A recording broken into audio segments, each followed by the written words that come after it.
part of what we wanted to see happen, because we had such a blast on the first one, and we saw all the cool community coming together on that. We saw some new faces as well and things like that. So there you have it. If you want to be a part of both communities here, you can be.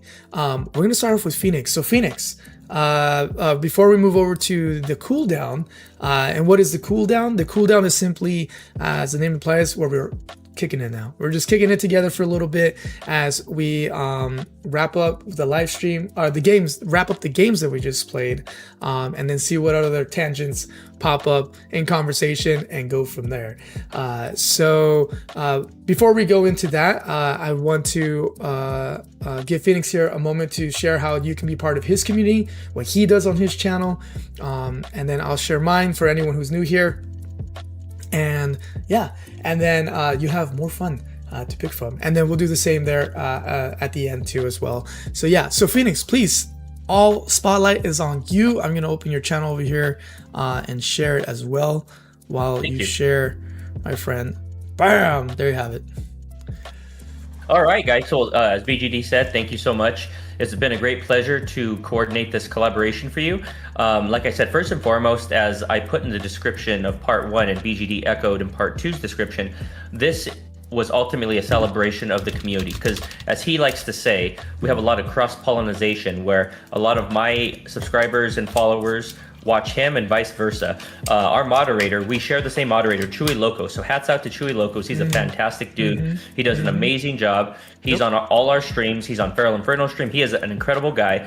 And he never would have migrated to my channel if it weren't for BGD. I started watching BGD when he started doing Link, it was Legend of Zelda 2, correct? You're playing Zelda 2, and then you start coming over to Feral's streams and chatting a little bit, and then you and I got really acclimated, started talking to each other. Then I would say started watching him pretty vigorously every stream, starting with Doom 2016. So he had a nice diversity there where he was doing Super Metroid, he was doing Zelda 2, and then Doom's 2016 and Doom Eternal. And then we just became really great friends. And I've been looking for a really good collaboration partner that echoed my sentiments, echoed my values, family and faith oriented. And I reached out to BGD, and he generously and was very generous and very accommodating. He accepted, and we had this on our agenda for about a month and a half. We exchanged information, and then we just kind of started sprinkling information here and there. And you guys have been overwhelmingly supportive and positive about it. And thank you for everyone that comes from my community and subscribed to BGD and here right now watching. This has been an overwhelming success. But for those of you that are not familiar with my channel, I do stream on Mondays, Tuesdays, and Fridays. Mondays and Fridays are generally modern games. So tomorrow I'm starting my first playthrough on the channel of Final Fantasy VII Remake Part 1, because they just announced Final Fantasy VII Remake Part 3 Revelation. So I'm going to start doing the remake playthrough, so I'm able to stream that.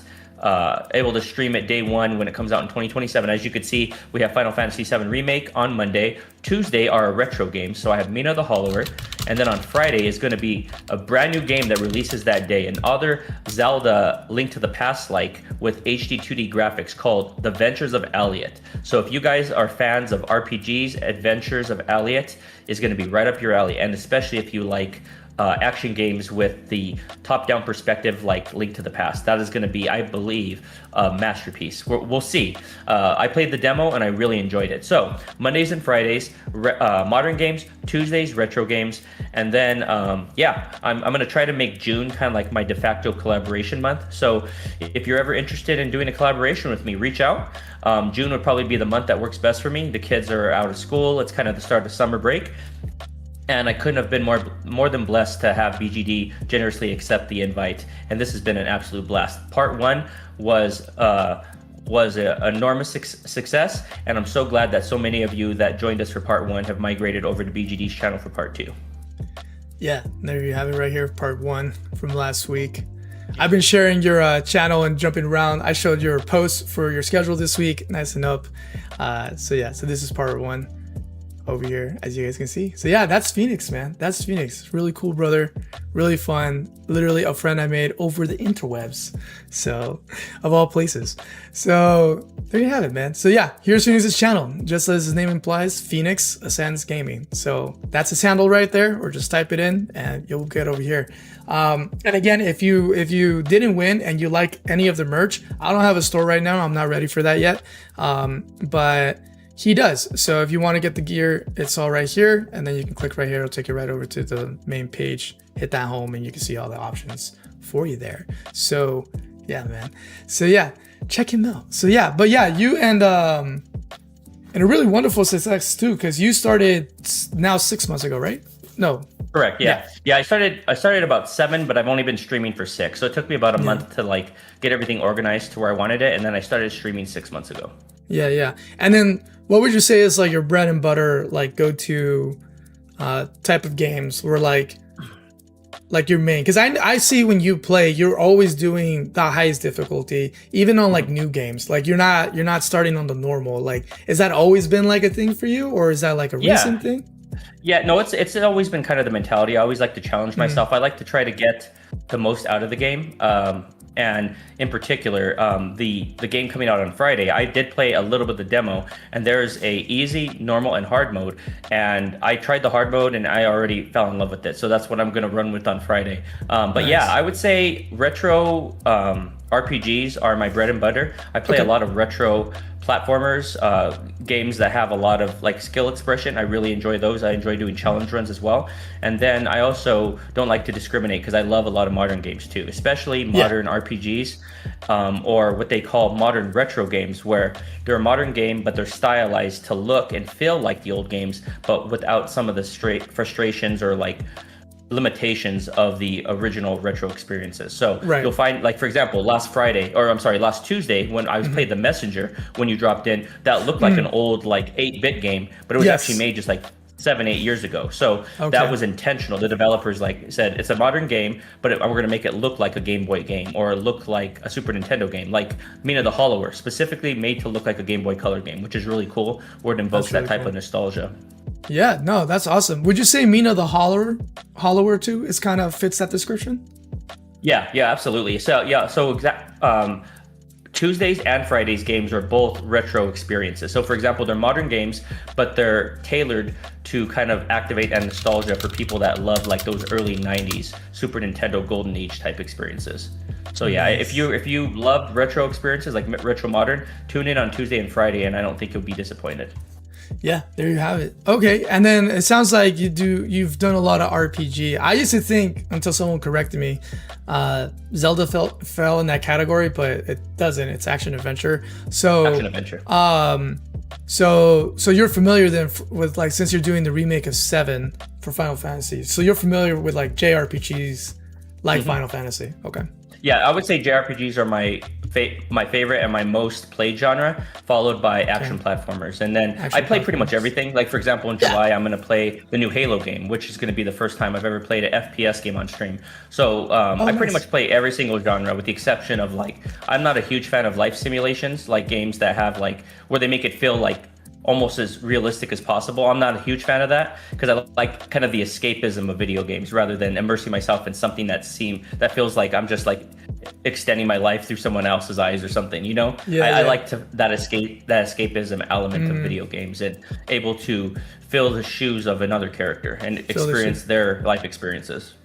What would you say is like, so when you're sick, when you're chilling, when you're happy, when you're low, whatever, you know how like there's like that comfort movie, comfort show, you know, background kind of thing. Obviously with video games, you can't just have a video game in the background. That's not how video games work. But like, what would you say is, because I'm going to guess it's hard to say one specific game, but if able to, what's that one game that's that for you? And if not one, what's the top 3 you would say that you constantly go back to? I would say Final Fantasy. So that franchise in general, they're so different from one another.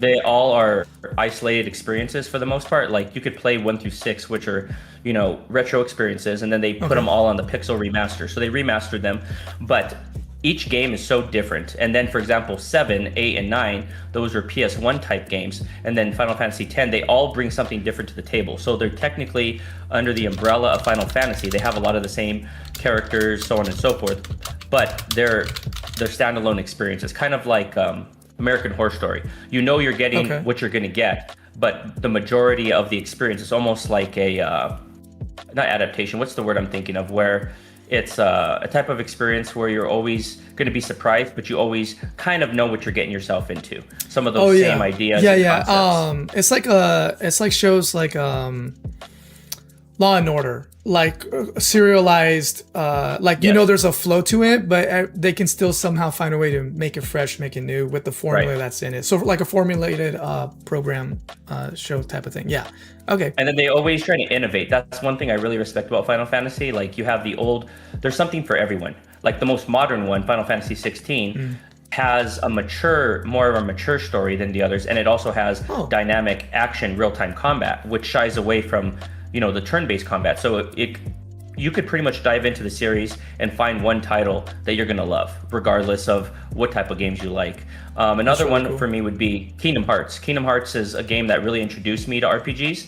I started playing RPGs with Chrono Trigger and Final Fantasy 4 and 6, but then Kingdom Hearts like opened my mind up to like the 3D type environments, like what Final Fantasy could be if it extended to a different universe. And and Kingdom Hearts is like a game I could play with my family. Like my wife loves it, my kids love it. And then the more recent one's going to be much more mature. So they kind of have something for everyone there as well. Like you have people that kind of go to it for the Disney element, but then ultimately that kind of takes the backseat to more of the mature Final Fantasy type storytelling. So I really, really love the Kingdom Hearts series. Okay. And then I would say the other two are Zelda. I'm a big fan of Zelda, going back to like Ocarina of Time, Link to the Past, and then modern JRPGs would be Sea of Stars, which you could see all of these perlers right here, and this poster to my right has Sea of Stars. Wait. Let me try to expand you quickly. Sure. So then they kind of like do like a zoom. Let me unlock you here. I'll just correct this here in a little bit. Doesn't matter. Give me a second. Here you guys, so everybody can see. So there. So I have two different portraits right there. Those are made by perler beads. One of my good friends makes those, and then you could see I have like all the main characters from the cast. This is inspired by Chrono Trigger. So if you haven't played it, hold on. You owe it to yourself if you're a big fan of JRPGs that are retro inspired. And then I also, to my left here, have more merchandise. You probably can't see it, but I have like the soundtrack to Sea of Stars. I have more framed perlers. So I'm absolutely in love with that game. And it's actually how I was introduced to Feral Inferno. He was playing the DLC for that. I received a gifted membership, had no clue who he was, wasn't watching any retro inspired streams or anything. All of a sudden I just received an invitation to his life and never looked back. And he inspired me, along with my wife, to start a channel. That's really cool. Oh yeah, so that's the history there. So you heard about the man, the myth, the legend. Let's zone in on him a little bit, because he's actually one of the reasons that we got together. Chewy is that other half of that story there. So let me really quickly pull him up. This is the legend that we're referring to here. We like to joke that he is a talent recruit. Yeah. Because he always seems to find these really cool streamers, apparently. I don't know how I fit that mold, but thank you. But for that. But here we have it. This is the man, the myth, the legend right here, Feral Inferno, that we keep bringing up. He's a big Mega Man guy. He also likes Zelda as well, and he does a lot of retro things. And he's got a really cool man cave that is here somewhere. Stand by. I want to see if I can pull it up real quick. Yeah, and he's actually every June he plays Mega Man games. He calls it Mega June. So last night I wasn't able to be on his stream very much because we had the World Cup party, but he was doing Mega Man X4, which is actually one of my favorite Mega Man X games. So I'm gonna have to go back and watch the VOD. Yeah, he just did it last night. Really excellent. And he does. I think he does modern games on Wednesday, and then retro games on Saturday. It might be the other way around, but he goes live twice a week. A really, really cool guy, one of my best friends. And if you're not watching him, you need to check him out because he's such a fun content creator. Yeah, and this guy, if you want long streams, so one thing I'm not able to do right now is like longest test of gameplay, so I can do like bits and chunks about an hour or two per game per week, unless it's the weekend and I get a little lucky. This boy goes, as you can see, 8 hours. Eight, unless he beats it fast, 3 or 4 in this one, and so forth. So you want to have a nice long chill stream.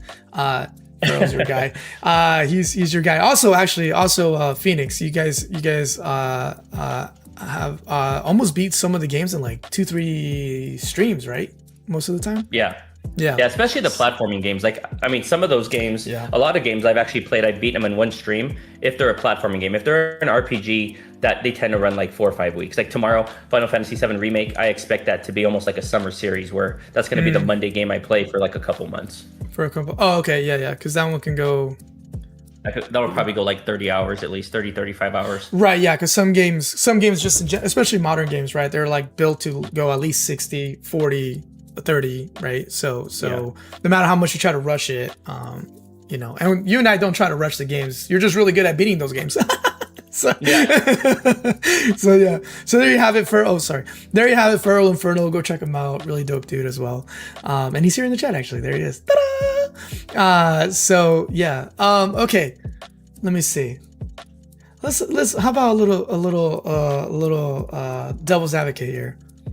Is there a game or a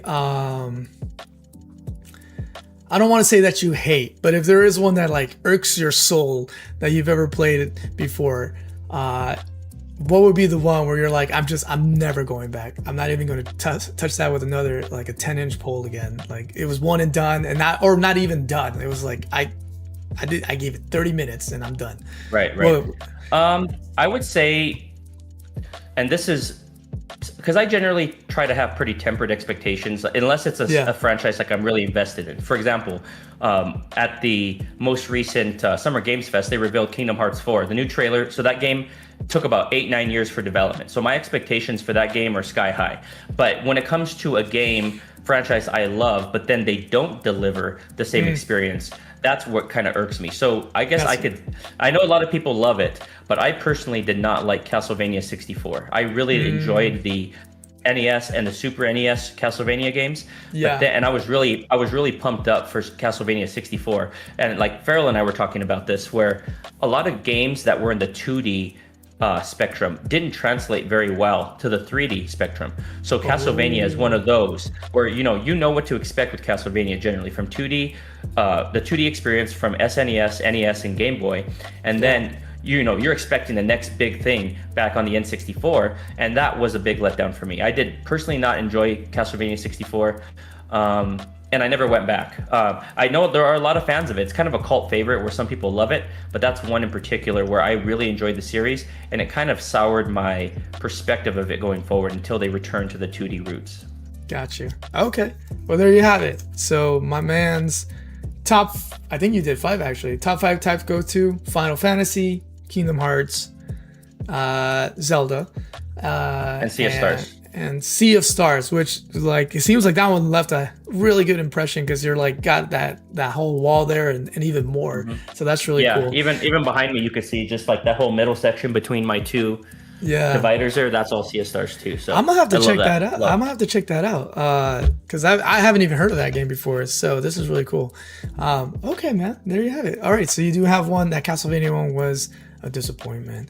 So what are some games that you are like for 2026 at least that are going to release in 2026 that you're really looking for? I know of one, but are there any other one? Mention that one, of course, and then any other ones that you may be interested in?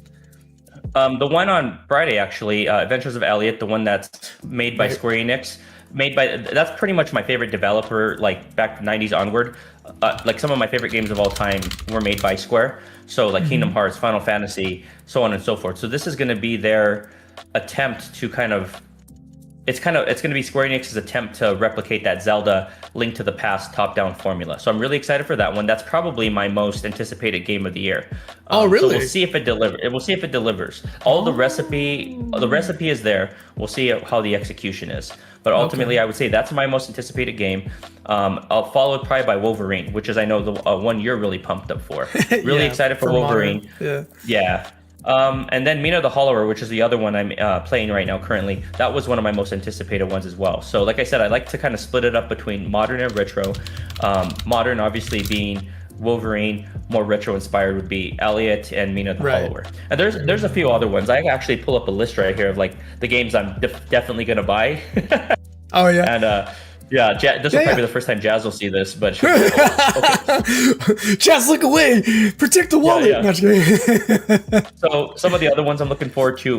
One's called Dark Scrolls. So it's kind of like a play on of the Dark Souls. It's a 2D side scroller. It's kind of like a shmup, shoot 'em up, and you could do it collaboratively. So co-op. It's really really cool. So it kind of has like that. Yeah, it has like a retro 2D inspired aesthetic. Oh, and you like this would be a fun one. If you ever want to play with the family, where you control one character and it's like chaos, absolute chaos on the screen. Really looking forward to that one. Another one is the Star Fox remake. So that's on June 25th. I'm really looking forward to Star Fox because I love Star Fox 64. Really looking forward to seeing what they're able to do with that new iteration. Right. And that's generally not like Star Fox isn't generally like a game I play on a regular basis, but it has a lot of hype, and it being another first-party Nintendo game, I'm definitely going to check that one out. Okay. And then you also have Halo, which is going to be an FPS, like the first time I've ever played an FPS on stream. That's going to be a lot of fun in July. So sorry, Phoenix. So not your first FPS though, right? Because you've done. No. Okay. Yeah, I've done a lot of FPS in the past, especially when I was a teenager. But in terms of modern, like a modern playthrough, I've never done one on the channel, period. And I haven't really touched FPS since Halo Infinite back in like 2021, I would say.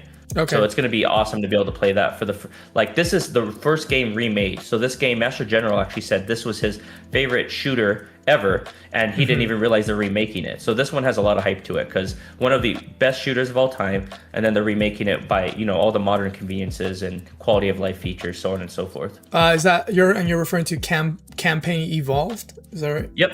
Okay. Yep. So like, you could play it day one with Game Pass, or I believe it's coming to PlayStation 5 as well. So Halo was always a Microsoft exclusive, Xbox exclusive, but now it's being ported to other consoles. So I'm going to probably play it PS5 Pro day one. Nice. Yeah, and there's a lot of other ones. Like one I'm looking forward to, kind of back to my JRPG roots, I'm looking forward to the new Final Fantasy, which is a turn-based game in October. It's called Final Fantasy Resonance. I know a lot of people are on the fence about that one. I'm still kind of on the fence about it, but it's adapting a mobile game. So there used to be a game called Brave Exvius, and they're essentially porting a mobile game to make it a single player experience now, to make it to where it doesn't have any of those gacha elements, and it kind of has the same look of like the 1990s aesthetic. It has an HD 2D look to it, but it has like those original sprites, where it, like I said, kind of like Elliot, to where if you enjoy games, RPGs from the 90s, I think this will be one that would be worth checking out. Yeah, this looks beautiful actually. Look at this, guys. Yeah, some of the particle effects, and they try to like tote the line of like where it feels nostalgic, but it also has a modern aesthetic to it too, like with the dynamic lighting and the backgrounds and stuff. So is this a remake or is this an original? It's like a reimagining of a mobile game that was a live service back in the day, and then they severed it, and now they're making it to like a single player experience to bring it to consoles. Got it. Sorry, I when I was searching this, I thought I heard you say that, and I was drawn away by the flames. So yeah, okay, that's really cool. We got Carla over here sweating bullets for Halo. She's like, oh, Halo. Yeah, I'm gonna have to do a co-op stream at some point with Carla because she's a big FPS player. She plays Fortnite. She actually is playing Fortnite with J Challenges, and she's trying to get Jazz and I to join her for a Fortnite session, which I am definitely open to. That would be a blast. Nice. Yeah. Okay, so those are some cool games there. Some of them I've heard of, some I have not. So yeah, The Adventures of Elliot. I'm gonna cut to it real quick. Looks really interesting. Also, kind of like you said right here, we're very similar in the aesthetics. Yeah, they're both called HD 2D, where it's kind of have your 2D graphics, but they make them like high definition and like like 3D. There's certain elements that are 3D and certain that are 2D. So it's like a nice amalgamation of both. That's really cool. This dragon thing here looks insane. Yep. So yeah, that's really cool, man. Okay, well there you have it, guys. Square Enix is coming out. Is it? Oh, in 4 days. Yep. So I'm playing it. That'll be, like I said, the day one release. I'm playing on Friday. So super pumped for that one. Very cool, man. Awesome. So there you have it, guys. Phoenix has got some games coming down the pipeline that he's looking forward to. That's really cool, man. Speaking of Zelda, what was your feeling? Your initial take on that teaser for Ocarina, the remake, the long-awaited remake of Ocarina? I'm pumped for it, man. I'm really pumped. Ocarina of Time is one of my top 3 N64 games of all time. It usually alternates between Ocarina of Time, Banjo-Kazooie, and Super Mario Bros.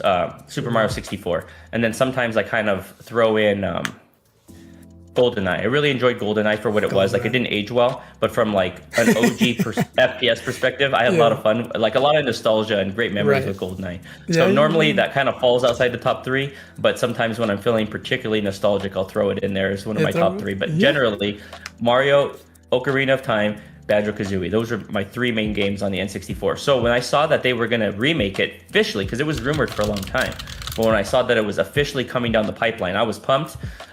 We'll see how they adapt it, because some modern remakes sometimes miss the mark, especially with censorship and things of that nature. But that, along with Kingdom Hearts 4, those 2 trailers alone just made my day from that direct. Like, I enjoyed everything else was kind of icing, or what do they say, like additional on top of the cake. But those 2 trailers alone were made that direct special for me.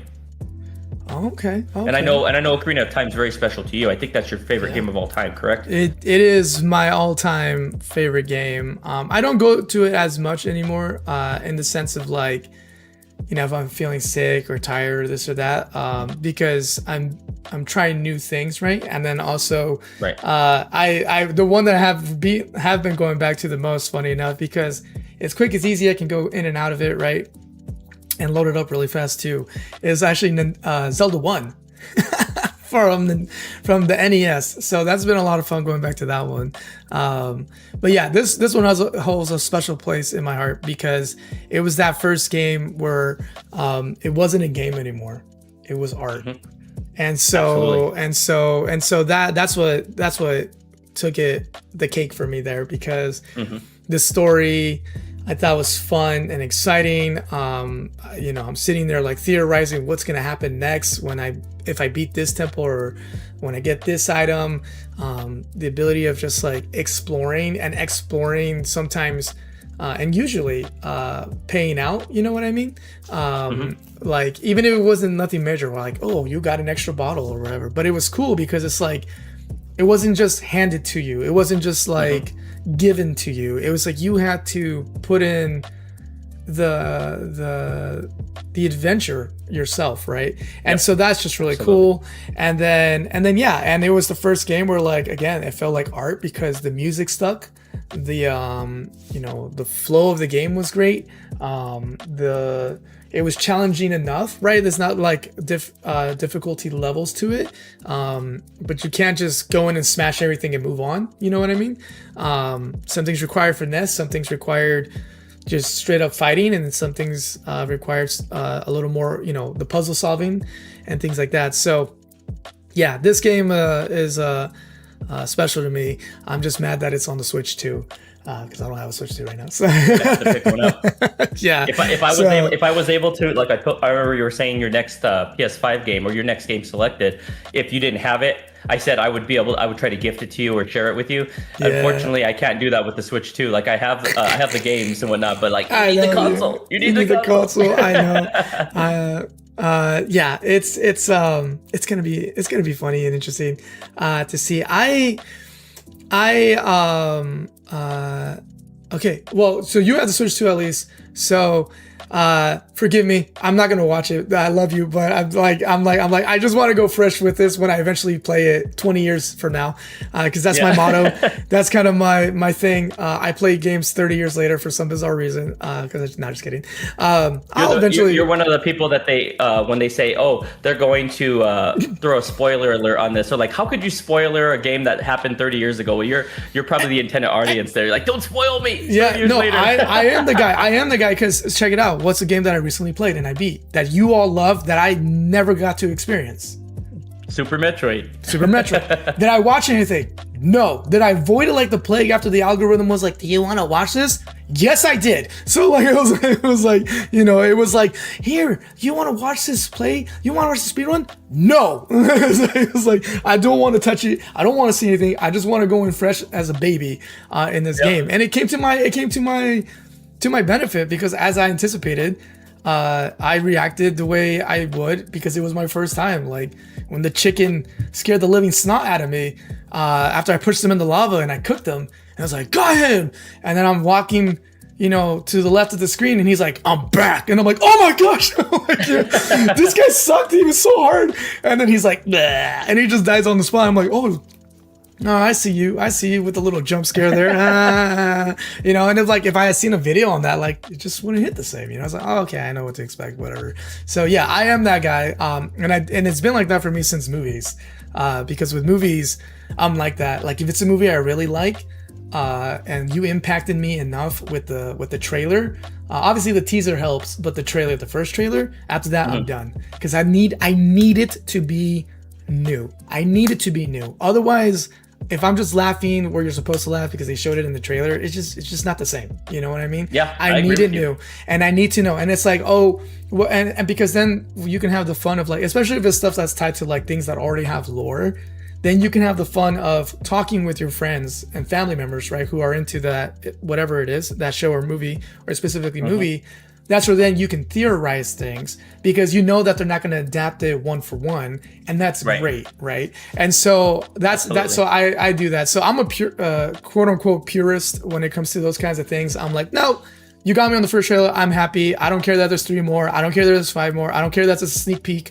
Nope, I'm gonna go in fresh with my popcorn and my family. Usually it's my wifey because the kids, obviously there's some movies I can't watch with the kids right now, and I'm gonna do that. And I did that like recently, not because I was like, I'm super obsessed with Mortal Kombat, but still I was like, no, I don't want to, I just want to enjoy whatever's gonna come out of it, right?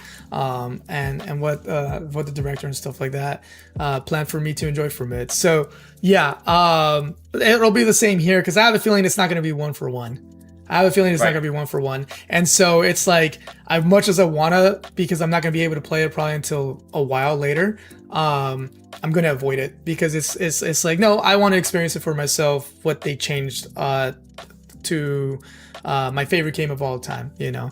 But the Zelda. What about the Zelda, the movie, the film adaptation? How do you feel about that one? I am curious to see what they're gonna do because. Picture wise, right? And you know how the word is, right? Like, what's the saying? A picture paints 1,000 words. The feel that they're going for seems like somewhere nice in the middle, where like they're not gonna do like a jokey-ish, like what's the trend right now with Marvel, right? Where like everything is super bright colors and an ensemble of characters and everyone's doing the same like zinger here and there and this and that. So I'm glad that it doesn't feel that way thematically from the photos. It feels grounded. It feels like a blend of Twilight Princess, right? Because he's actually got like chainmail under his tunic, so that it's more believable when he gets hit. That you know this kid isn't just walking around with a dress, trying to fight, like trying to fight people. So let me see. Hold on. The chat's blowing up, so I want to see if we're missing up something. Yeah, I'm gonna pull it up too. It's missing. Welcome in Cody Stanky. What's going on, Cody? Oh yeah, what's up, Cody? He's from your community, right? I've seen his name before. Yes. Yeah. Let's see. Cooler said Halo 2 is goaded. Goated. And Cole said, I've never played a Halo game. The new Halo will be awesome, said Cooler. 4-6 said, if Final Fantasy Resonance looks like Octopath, but a Final Fantasy skin on it. Yeah. It's the first ever Final Fantasy with the HD 2D aesthetic, and it's kind of like Final Fantasy going back to its turn-based roots, because they've had a lot of like some of their smaller franchises or smaller like single games be turn-based, but Final Fantasy has been experimenting so much with like hybrid action or real-time action. Now it's kind of going back to its roots of turn-based, so that'll be interesting. Okay, yeah. It's got, like you said, it's like a modern take. I'm laughing here because Slam Taro says, I look forward to BGD playing Undertale in 2045. Undertale is a good one too. That would be kind of you getting out of your comfort zone as well. You're probably not familiar with Undertale, right? I've heard the name, but I don't know much about it. Yeah. Outside of that, like I know I've heard the popularity because it left such an impression when it came out. But that's an old one that I could probably get my hands on. You won't have to wait till 2045 for that. I'm just referring to like with the Switch 2 where I don't want to spend that money. I have a working Nintendo. So here's the thing. If it was like, because here's the thing, I couldn't buy the PlayStation 5. This is like year 4 that I have it now. 4 years ago off the bat, right? So I put it on the payment plan and I paid, and then it's off, and I'm done. And it's worth it, right? Because it does feel like a whole new system than the PS4 for the most part.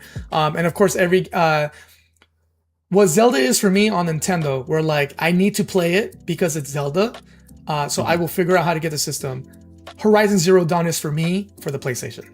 So I was fine with the PS4. I was cruising on the PS4, but then when they said Horizon Zero Dawn on PS5, I was like, you got me. So I was like, so I had to do it. So I figured it out. I didn't get it the same year. I had to wait, I think like a year or a half, like 6 months after release to finally get there and do the payment plan and all that stuff. With Nintendo Switch, it is a phenomenal system. The first one is so solid. It's portable. It's a handheld. It's a Game Boy. It's a console. Immediately with the one purchase, you get 2 controls, right? It's not one control and then you have to buy 2 more controls. No, it's 2 controls because you can play it single player or depending on the game, right? Boom, you have 2 games. You hand it off to your family. You hand it off to your friend. Boom, co-op off the bat. So you got that already built in. You got the portability built in. You got the functionality really smooth for games that are really built for it, not games that are not built for it. Like when they try to shove in there, was that 4K game that looked like not so bueno there. They have really good family friendly games, right? And so all that good stuff. This literally just feels like a hardware update that they probably should have just done in the first place with the Switch one. So I don't like that they decided to come out with it. And yes, there's some slight changes here and there, but then charge what they're charging. And then obviously it's going to go up. So I'm like, it's not worth it for me to spend that because like a PC, if I want an upgrade, I will spend a fraction of that, although nowadays not so much, right? I'll pay a fraction of that to get the upgrade that I need to run the system that I want. Here you're asking me to buy a whole new thing and it's basically the same thing, it's just upgraded, right? So I'm like, I don't know, we'll wait on that. But I waited too long because now it shot up and then I hear it shooting up again. So I'm just like, well, I guess that's out of reach for a little bit. I'm just gonna wait. So I'm just gonna chill over here and wait for it. So it is what it is. But so yeah, I'm not upset at Nintendo is not in their control for the most part, I want to say. But we'll see. So yeah, but that if it was a new Zelda game, whole different discussion. It's like, okay, let me figure out how to put this on a payment plan and get to it because it's a whole new Zelda game that I need to play. I need to figure out how to get it. But yeah, that's that for me right now. Like the remake is not enough for me to jump over to the Switch 2, so I'll wait. When they drop the announcement on the new Zelda game, I'll be working at it to figure out how to get the Switch 2 for me because I need to play that new Zelda. And yeah, and so right now I'm in a season where I do have a little wiggle room budget-wise to jump on it if I need to. But since I don't have to rush into it, I'm not going to rush into it. I love Zelda, but I'm happy with my N64 cartridge version of it on my N64. And I'll just wait patiently until they announce the new Zelda game. And then I'll try to get the Nintendo, and then of course eventually the remake and play the remake. So that'll be a lot of fun for me there. So yeah, because I want to see what the differences are. I want to see what the differences are going to be. And then speaking of Horizon, I know I mentioned it the other night on think it was your Doom Eternal. If you do that, dude, I want to be on there to to provide some color commentary, man. Like kind of what we're doing here, where you're playing the game, I'm watching the chat, and we're just having a good time, man. I think that would be cool if we could have some of your favorite games, have you revisit it, and then I could be there to provide some lore on the game, and then we'll just chill, man. Yeah, no, I hear you. Yeah, that so for those of you who weren't on that stream, we were playing, and in the middle of talking, we were talking about, man, when there's somebody in the chat said something along the lines of like, man, I can't wait to hear something for Horizon 3, right? Because it was such a cliffhanger. And I think it was SWAT. I think it was SWAT. SWAT or SWAT? I can't remember. It was either SWAT or I'm trying to think who was here that night. I believe it was SWAT. It was SWAT probably. So we all got excited talking about it because it was just soon after we had just seen on all the big news, right? State of Play and Nintendo Direct and all this stuff, and we still haven't heard anything. But we're hitting that mark, like what happened between the first and the second one, like that 4 or 5 year mark, where we should hopefully be hearing something. So that's one that I'm really excited about. And so I said, you know what would be cool for whatever modern game I do next, like after Doom, maybe I revisit one of my favorites, which was Horizon Zero Dawn. But I just play it straight through, right? I'm not trying to do all the side missions and everything like that. I just play it straight through. And then we'll do, like, if you guys love Lord of the Rings, you know how like you can watch Lord of the Rings with the commentary from the actors and like the director on top, right? So like it's the same scene and everything, but they're like talking and giving you like some cool insight, like, oh, so this is what happened with me and so in this scene. We thought it was funny and blah blah blah. So we do something like that because it's just it's a revisit, right? And so Phoenix loved that game a lot too, and so we can do that. So that would be a lot of fun because it's been a while since I played it. I'm sure it'll come back to me as I'm playing it, but there'll probably be moments that will be really funny where it's like, oh yeah, I forgot about that. And go into it, and you seem to know really good like behind the scenes stuff, so that'll be really fun to hear as well with that. Let's see. Oh, somebody's message oh, that's different. Okay. Let's see. The man in the chair says KATCG. Phoenix will be the man in the chair for BGD. Oh, that's funny. I thought we missed a lot of chats. Let me scroll back up here. Yeah, I'm looking. The Lagmeister says... Oh, sorry. Let's not talk about politics, guys. We're having some political talk. Let's just talk games. And did I start something? Time. My bad if I started something. No, I don't think it was you. I was just talking about like woke stuff in games.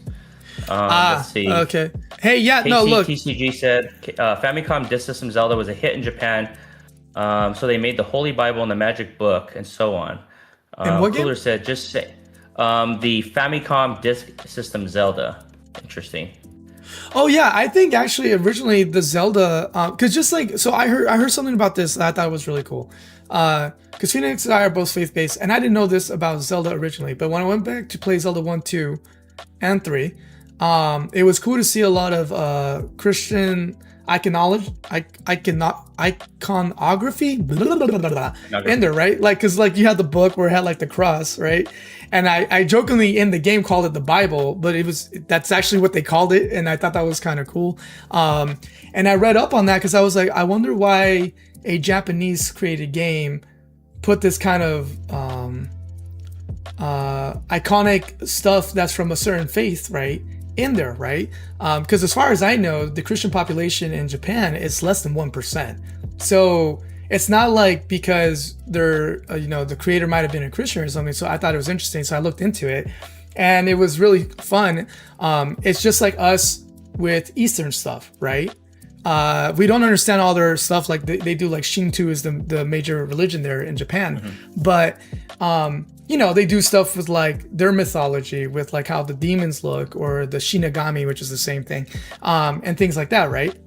And so the same way we're interested in like, well, their mystical kind of cool stuff, it was the same with the creators when they put that stuff in Zelda, is because they just thought it was interesting, this iconic stuff from the religion of Christianity that they just kind of want to put in there because, again, like samurais to us is our knights in medieval time things to the Japanese. So they were just doing the same thing that we did, where they're like, oh, like we glorify the katana, and they're over there like, oh, this is cool, it's knights and armors and shields and crosses and holy water, or it wasn't holy water. What's the you're doing spells from the book and other cool things like the silver arrows, and stuff like that. So like coming up with things like that. So that's what I learned about that. I thought that was really interesting, where it wasn't a thing of like trying to single anyone out or point someone out or even make fun of everything. It's just, to them, it's mysterious and mythical, like it is for us when it comes to samurais and katanas and shinigamis and other cool story-based things that they have that we get glimpses of, right, in like the games, because it influences how they do their arts. Like for Square Enix and Square Enix is Japanese. Enix is? Yeah, they're Japanese. Yep. Yeah, sorry, because they used to be two separate companies, right, and then they became one. Yeah, they used to be Square and Enix, two independent companies. That's what it was. And Square used to develop or produce some of those things. Enix did the same thing, and then they had a merger in the early 2000s, and now they're Square Enix. All right. So hey, it's getting heated in here. I don't know what happened, but let's all take a breather. Okay. Just let's pull back. All right. You can be you. You can be you whenever it is. We're here to escape. We want to talk about stuff like this. We can talk about it somewhere else. This right now, this little moment in space with Phoenix and me and everyone in the chat. This is, you can share your thoughts, but don't start fighting over things, because we are all coming from different walks of life. So at least here right now, we're just trying to escape, just have some fun. So let's just take a step back, please, and let's just breathe. Okay. Agreed. 100%. We can all be. You can be who you need to be, but this is not the space here. It's not to say you can't. We're not saying you can't do this. We're just saying this is not the space right now. So let's just focus on the games and talk about something that we can all at least relate to, which is what we love about games. Because the same way Phoenix may like Ocarina, it's not the same way I like Ocarina. We have some similarities, but we also have different perspectives on the game, right? So, and yes, we have some similarities in our faith walk, but it's not what's it called? We love what we love for some same reasons and different reasons too, right? So I like video games because, yeah, it was a good escapism for me. Sometimes I abuse that because sometimes I was depressed and sad. Yeah, 100%. Is it healthy all the time? Probably not. But, you find that balance. But I always do like that with video games. It can take you to a world and you can just explore it for what it is and just have fun with that, man. So Legend of Zelda for me being that because it was cool just theorizing things with my cousin. We like literally stay up late. And that's what, like, because Phoenix, how like before like they made it like supposedly the official, like, oh, there's 3 timelines or so forth. That was where the nights were like, we're sitting there and we're like, so if Link walked through the door here, right, and then got sealed, but then Zelda sends him back here and everything's done in the future, doesn't that mean there's 2 timelines running at the same time? And then we're like, but if you walk back and then close it, and so then we're like theorizing, like, is it 1? Is it 2? Is it 3? Is it 4? Is it 5? Is it 7? Is it whatever, right? And it goes like that. So yeah, so that was pretty cool. So let me see here. The Lagmeister says, oh, okay. The Lagmeister likes to work on quads. I've never been on a quad. On the quad. I haven't either. I said a quack. I was like, oh, quack. I've never been on a quad. That's really cool. Okay, I'm guessing you must be close to some dunes or something, Lagmeister, to be able to do that. And then I saw some Final Fantasy X talk in here as well. I think Mike Holt. Yes. Happened on Mike here. Mike Holt. I know Mike Holt's a big Final Fantasy X fan. Is and then he? 4 on 6 said, yeah, Final Fantasy 10 had some interesting themes. I never beat it. I got stuck in one of those stupid sphere temples. Yeah, Final Fantasy X can be a little cryptic when it comes to some of their temples, but if you're able to play it all the way through, I think it's definitely worth it. Fantastic game. Different, definitely a lot different from the preceding Final Fantasy games. That was kind of like the new foray into the full 3D, immersing yourself in the full 3D. Kind of how we talked about how Castlevania was maybe not one of those franchises that translated to 3D environments very well. I think Final Fantasy did, but with some caveats. Okay. Yeah, I recently played for my first playthrough ever Final Fantasy X. That's one of the games that Wesley, you know Wesley, he loves that game. He loves that game. So he got me to play. Oh no. Oh no. It's Cesar time. Ready, guys? You're gonna laugh. Ready? Ready? This is the thing now. This is the thing now. Okay, here we go. Here we go. There he is. There he is. So, Phoenix, while I change it, can you tell them the story behind this real quick? Yeah, so we always joke that it was never a BGD stream. It's like never the essence of a BGD stream until his camera dies. So, King Cesar is, if any of you guys are OG Godzilla fans, one of those, as a lot of people say, throwaway characters, a throwaway kanju, where he fights, I think, with Mechagodzilla, Godzilla with Mechagodzilla, against Mechagodzilla with Godzilla, and he shoots out these rainbow beams out of his eyes. So it was an ongoing inside joke that whenever, because every single stream, BGD's camera dies at least once, and he has these rainbow lines. So then he just throws King Cesar on the grid here. And then in order to make him disappear while he's working out his camera issues, he normally either bites his tail or pulls his ear. Does something creative every time. So because King Cesar, that's the only way to defeat him, man. We gotta find creative ways to beat him. But yeah, I don't know much about the Godzilla lore or all that. I know you guys do, you and Farrell and all them. So, all right, what do you think? Pinch his tail today? Oh, I'm gonna tickle his toes. Tickle his toes? Tickle his little toes right here. Ready? There we go. He's gone. Yeah. So it's always that. So that's really cool. Slam Taro says, "I love King Cesar." That's so funny. King Cesar's awesome. Yeah, he's definitely an underutilized, undervalued kaiju. Is it really? He made another appearance in the old OG films. I think he only made one appearance. That's funny. Maybe two. Farrell over here says, "How are the Mets doing in the World Cup?" Mixing genres there and everything. Oh man. Michael says it looks like a Power Ranger monster. That's what I thought too. Make my monster grow. The Rita thing. Jazz says this is football. Oh, sorry. Football americano. Dilo bien, no. Vete a la casa. Hey, 4-on-6, I was going to ask you, I'm not sure if Jazz has asked you, because 4-on-6 is actually from a South American country that Jazz is from. Are you a big football fan? Football fan, sir. Football fan, I think Jazz and I were curious about that. Actually, yes. Actually, 4-on-6, tell us who you're rooting for. And again, for anyone who's just jumping in right now, this is the Cooldown. This is where normally on my channel, we do it separate from a live. Originally started at the end of the live. And then it would get very long because I don't know how to say goodbye. And then it's the Hispanic goodbye.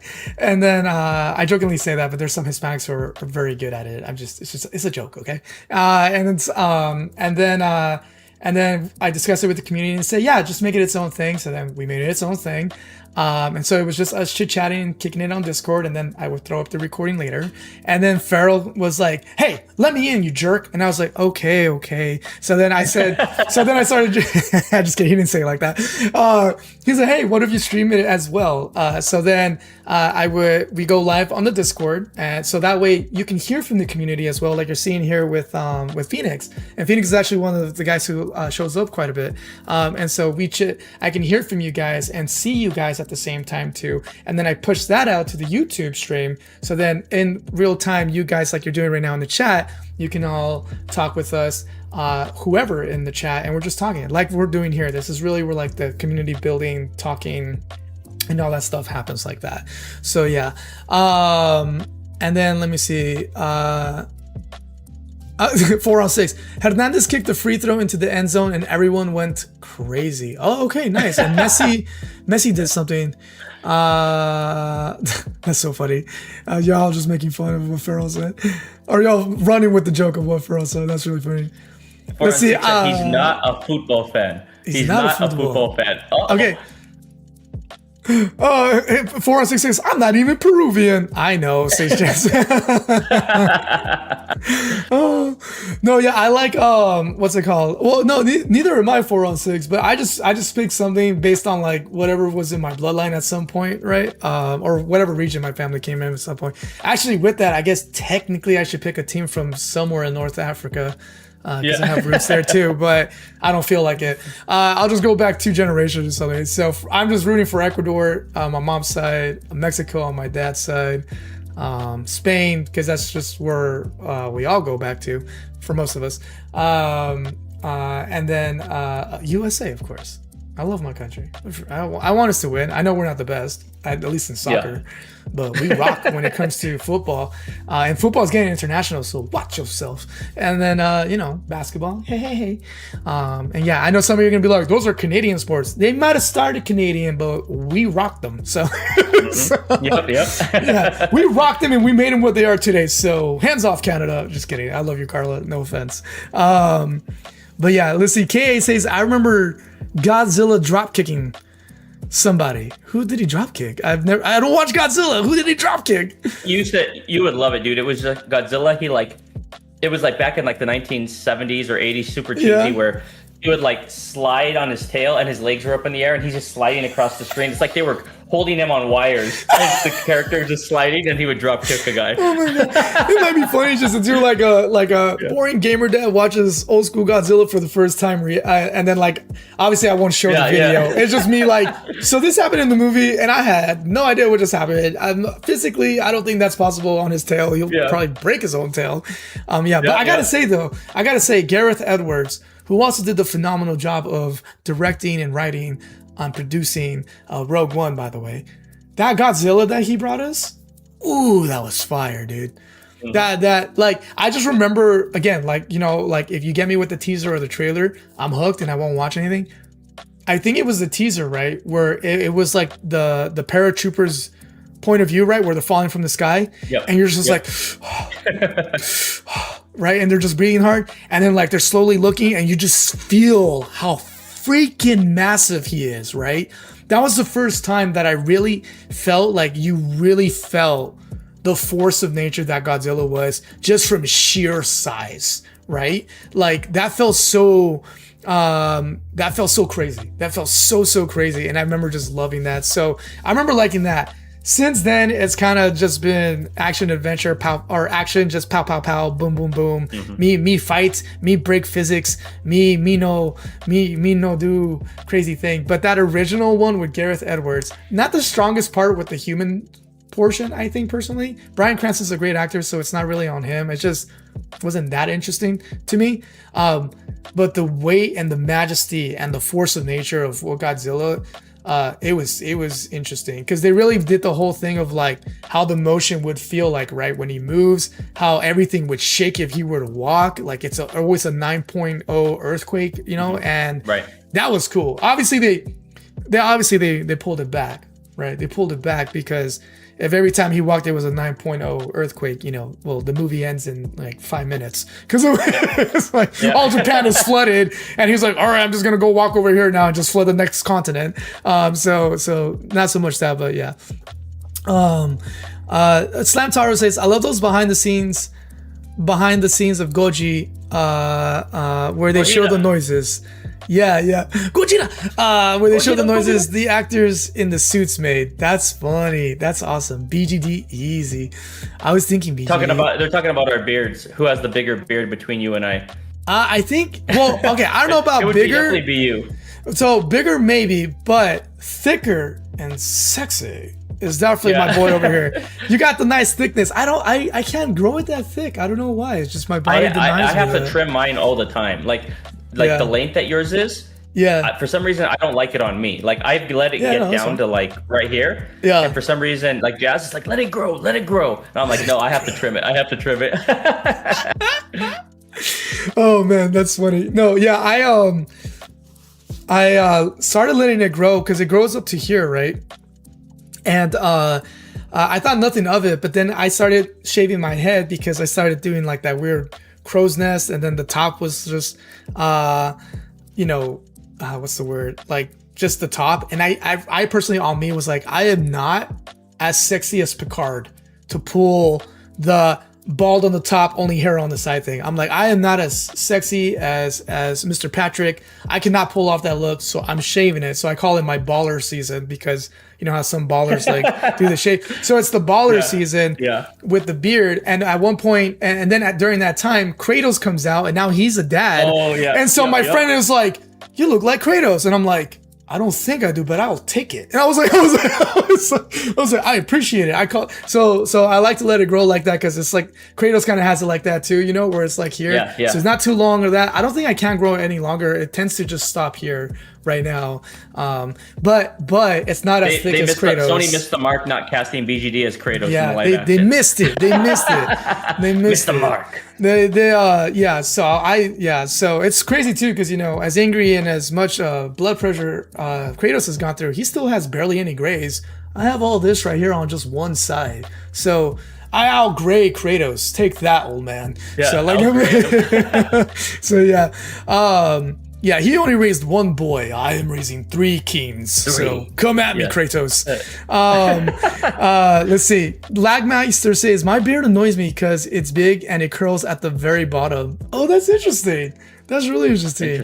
4on6 says, Phoenix, there's some game that just got announced. Gemini X. It's like Mega Man. Like you might check it out. So there you go. I'll check it out, man. I thought I've been pretty much on top of all the announcements, but that one snuck past me, my friend. Thanks for bringing that to my attention. Yeah. BGD says, go ahead. Oh, I'm sorry. I just saw we missed this one up here where Mike Cole said the Hispanic goodbye is a problem of mine. Then combine that with Filipino time. I'm half and half, and it's a doozy combo. Oh, that's awesome. My sister married a Filipino. I love that side of the family. Really dope. I really wish they lived closer. We're in different states. I miss them. That's cool though. Yeah. He's I love it. So I grew up, so my Hispanic family is not like what most people stereotype. They didn't make a big deal about like our heritage or anything like that. They were just proud that we're born and kicking and living. And so, you know, I didn't even know like when Mexico's like Independence Day was or anything like that. That's just something they do for themselves. They didn't make a big deal about it. Let me just put it that way. But they're proud of who they are, and they're proud of who we are as well as people. So I always appreciated that about them. So I didn't grow up with that, but my Filipino brother-in-law, his family is like, I'm guessing what you would type as stereotypical. And I loved it though, because they did the thing that I've heard legends in the Hispanic community where like every time I went to his house, the abuelas and the tias and the mama always had a table full of food. Something was always cooking. Something was always deep fried. And it was just like, here, mijo, eat this, eat this, eat this. So like, I would visit him and his mom was like, have you eaten? Have you eaten? I'm like, no, I was just like, here you go. Bam! The plate's like up here. I'm like, oh, okay. She's like, you're okay. You take. And then, you know, she's patting my belly back when I was like super skinny. I'm like, oh, okay, I'm okay.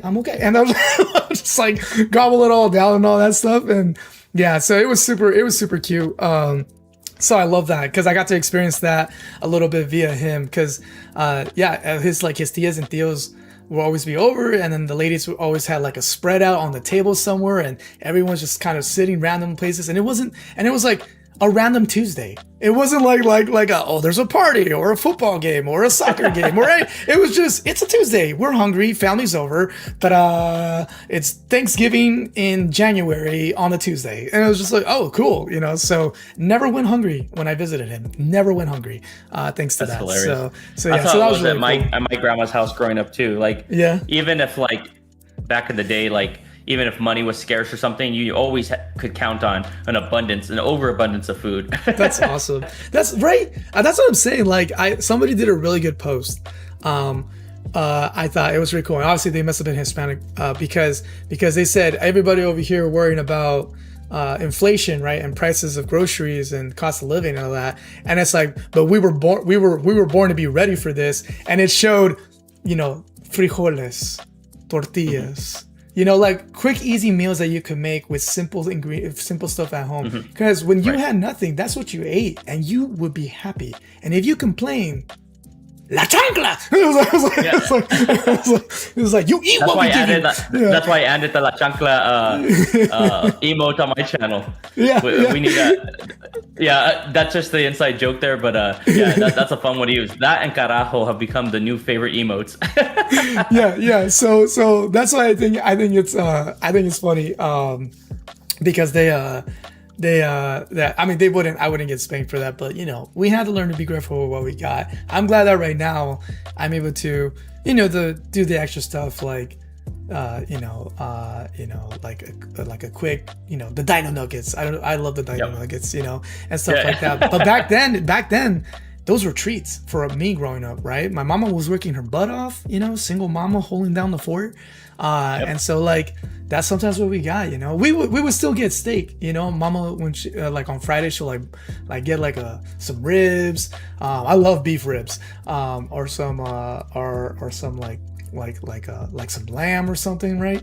And we enjoy it, right? So yeah, so that would be like the special there. But then like most of the days, like lentejas or lentils in English, lentil soup, huevito with something, so egg with something, right? You mix it in the rice, or you put it in a tortilla, do a quick little egg roll thing, or in a tuna salad or tuna sandwich, or simple, man, just simple, not always going so extravagant and ridiculous all the time. So yeah, so I was laughing because I was like, yeah, I'm fine with that. I was born for this moment, like, you know what I mean? Like, if things get any crazier in pricing or anything like that, it's like, okay, so beans and rice it is, like, not, nothing new for me, right? My kids will have to adjust, but they'll be fine.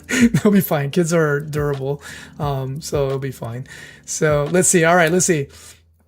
KATCG says, my dad's side is Filipino, and funnily enough, I am the thinnest and second tallest on that side. That's awesome. Really? And they eat buffet. Look what he's saying. They eat buffet style every 3 days. Wow. I told you, man. They know how to throw down. Filipinos know how to throw. They do. Shout out to your Filipino side there, Kay. That's cool. I have Filipino nephews, so I love them to death. Really smart. The oldest is incredibly smart. I don't know how to explain. He's super talented. The Lagmeister says, I'm about to shave my head and beard. Yeah. Here you go, guys. Special treat for you. I have not done this. I usually keep a hat on because my baller look is not something I like to show off all the time. But you guys want me to take off the hat? I'll take off the hat for you guys. Let me know. I'm not gonna push it. I ain't gonna push it. You want the hat off? I'll show you my baller look. I'm okay with it because I literally just shaved freshly yesterday, so it's not looking all nasty. It was funny because when Phoenix and I were running tests, I'm like, you're probably the only person, like, streaming wise, who's ever seen me without the hat the most, because I don't wear my hats when we're just like chit chatting and stuff like that. So yeah, but eventually I'll get a hat with my monkey on it probably. So then I'm not just randomly wearing a hat from work, and then I'll sport my own guy on myself. So do you wear a hat at work? Are you allowed to or no? Yeah, we're allowed to wear hats to work, but I actually, like, even right now I'm feeling itchy. I don't do good with plastic, and this front part is plastic, so I like to wear the skull cap type, right? Right. And I love that because if it fits to the form of your head, it does make me itchy. However, I don't want to be wearing swag, you know what I mean, for in case I get copyrighted or whatever down the line, because otherwise I'd be wearing my Dodgers one. But at work, going back to your original question, that was a weird tangent there. I am able to wear it at work, but I usually take it off so I could just sit comfortably. Because I just wear it to cover my head, so that I feel less bald. But I am bald. So yeah, Kelly says, take it off. Go ahead. Oh, yeah. Go ahead. Oh, no, who said that, Kelly? Yeah, Kelly. Yeah. Oh shoot, everyone. A lot of people are asking for me to. Why did I offer that? And then on going further up, Master General said, on the discussion of hair, I really feel for girls because it must be a hassle having to always groom and brush it, especially when you consider how much hair they got. Yeah. No, yeah.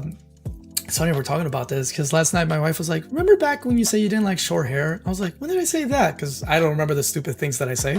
So like, and she's like, yeah, remember when I tried to do like this little like shoulder length kind? I'm like, oh no, I like short hair like that. I say it's the buzz cut, like almost like Jada Pinkett Smith kind of look, right? Oh yeah. I'm like, don't get me wrong. Some girls can pull it off, right? Like the girl who plays the that cool like all women army for Wakanda. I know who you're talking about. Yeah, right. She pulls off the buzz. Like she looks gorgeous even with that hair gone, right? So some of them pull it off, but you know, different body types, different, you know, shapes of faces and all that. Like not everyone can pull off everything, right? And so I was just like, I was like, no, I just don't think everyone can pull it off. Robin Wright, who played Mrs. Underwood in House of Cards, she looks fine with that short hair like that. She pulls it off excellently, right? So I'm like, no, it's nothing about that. But it's funny that you bring that up because yeah, I was like, we were talking about that because, like you said, like for some ladies, it's easier to manage if it's not super long and stuff like that. My sister used to have it down to the small of her back. That's how freaking long her hair used to grow out. It's not as long anymore, but yeah. So yeah, it must be a lot. And like Meister said, having longer hair is a pain. Yeah, I think Leg has long hair and a long beard, so he has the double whammy there. That's a lot. Yeah, see, I thankfully was blessed by the Lord, and He was like, I don't want you to worry, right? My Father in heaven was like, listen, son, at 25, you're gonna start losing some hair. And I was like, really, Dad? What did I do wrong? He's like, no, it's nothing wrong. I'm gonna bless you with not having to be concerned with managing the top of your head. Just wear a hat here. And I was like, really, Lord? And he's like, yeah, 100%. Just roll with it. I was like, okay, I'll take it, Dad. And sure enough, he was like, I'll take it from here and I'll add it down here. So it was just like, it all just started crawling down my face. So it goes up to here now. As you can see, I kind of like cleaned it up here so it's not as long on the sides. But yeah, he did that. And yeah, he blessed me that way. So since it's a blessing, not a curse, I'll show you the blessing that I received. There you go. There's BGD without the hat. So this is my baller season, I call it. So yeah. I think it looks good though. Thank you. I like it. I appreciate it. So I had this going on back when this was a little longer and thicker, like two years ago. And my buddy was like, yo, you look like Kratos. And I was like, I'll take that compliment. I'll totally take that compliment. I think Kratos is cool, especially the father of Kratos right now. I thought he was a really cool guy. Yeah. So now you can see I'm trying to get. This is why they didn't reach out to me because they're like, you scrawny fool. And I'm like, but you know who did get the role, and I'm so happy he did because I know him from Stargate SG-1, the show, and I love that show. The man, the myth, the legend, Christopher Judge, aka Teal'c. From Stargate SG-1. That is the man indeed. Yeah. So he embodied that. Yeah. He embodied the role for sure. He slayed it. And I know he's also done a lot of voice acting in the past because he used to do Magneto, right? I know you would know this. So yeah. So let me see. Slam Tower says my mom, dad, and even my half sister all have gray hair. That's wonderful. Farrell says, I used to love chicks with long hair. As a homeowner, I now prefer shorter hair and less clogged drains. Lol. Oh my god. That's funny. Feral Inferno, if you don't know, anyone in the chat, he also has an alter ego called Frugal Inferno. So he is the ultimate frugal YouTuber. So anything that will deviate from the frugal nature or to result in excessive spending, he will not condone that. Yeah, no, yeah, it's yeah, he will not. He's so. Oh, that wife walks in. Oh my gosh. KATCG Prowler. Wife walks in. BGD conversation with the Prowler theme. That's awesome. Hey, that's a good beat. No sleep on. That's a good beat. Right, and 416 was talking when you were talking about lentils earlier, and I didn't want to interrupt you. Oh no, yeah, sorry. In Peru, they call them lentejitas. So that's one of my favorite dishes that Jazz makes. That Jazz and her mom called lentejitas, and they're phenomenal. And they're really good as leftovers as well. Is it like a sopita or is it just lenteja or is it both? It could be both. It depends on how you prepare it, but it's like lentils and then you mix it with like bacon, potatoes, you like cut up the papas and then you put in like different meats and stuff. Really, really good. That's interesting. So the lentejas that I grew up with were mostly, if they were a soup type, right? So think of like, it was a brothy soup, probably chicken, and then, chopped up veggies. So carrots, peas, any other veggies. Then you could throw on top like almost any other caldo, like cilantro and little circle slices of radish and stuff like that, and avocado, of course. So yeah, and then sometimes they would do it like that, and keep them wet in a pot, and then you can, instead of having it like that, you will have it con arroz, with rice, where they would put it on top of the rice, so it's not a soup. But then also you could put the rice in the soup. But I've never ever had it with meat inside, ever. So that's really cool. I have to check that out. The Peruvian version. I like that idea. Farrell's killing me right now. Move over, Professor X. Professor B is in the house. Oh wait, all right, hold on. For Arcane, I'm gonna try. Hold on. Arcane says he wants me to say boy, like Kratos does. Christopher Judge is dope, so I'll try. I don't have his deep voice, but we'll try. All right, here we go. Boy, there you go.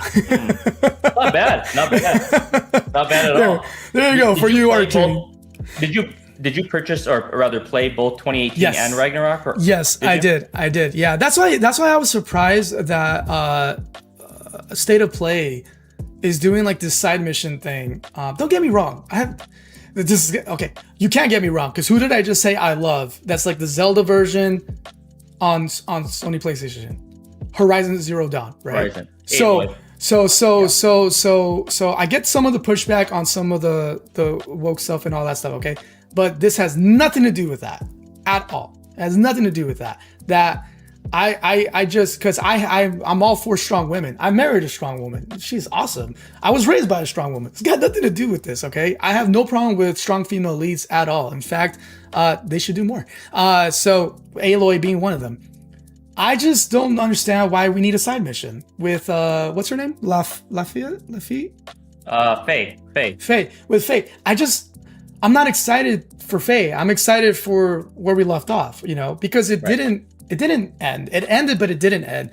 If they carried it on with his son, to me that makes more sense. But the fact that we're doing I guess it's me to call it a side mission. I shouldn't call it a side mission. The fact that we're zoning in with her as the protagonist to carry on to, of course, I'm sure there's going to be a follow-up to this game. They're not going to just leave it with her. This doesn't make sense to me to do that, even just marketing-wise. I don't understand why. Because God of War. She's not a God of War, number one. And number two, it just, like, I enjoyed her. I think the actress is good, Deborah Ann Wall. Is that her name? Yep. Deborah? Yeah. And so, like, all great, but I just personally am not excited because I want to play Kratos. I don't want to play her. And honestly, even if it was a thing where like his son takes the lead, even then it gives me pause because I want to play Kratos. I agree. So I think yeah, they're trying to give her more, provide more context to what happened, during her journey. When it's kind of nice to see them give more context and provide more development in terms of her character, given that she didn't have any representation in that regard. She was just kind of Kratos and Atreus's inspiration for their sojourn initially. But I agree with you. I don't think we need, like you said, the side mission. Like, it's gonna almost feels like DLC, like they did with Spider-Man and then Miles Morales. Yeah. Rather than its own standalone game, where it's like its own 15, 20-hour experience rather than 5-hour DLC. Yeah. No. Yeah. I'm with you. Wait, Jazz. Who's 7-1? Who's playing right now?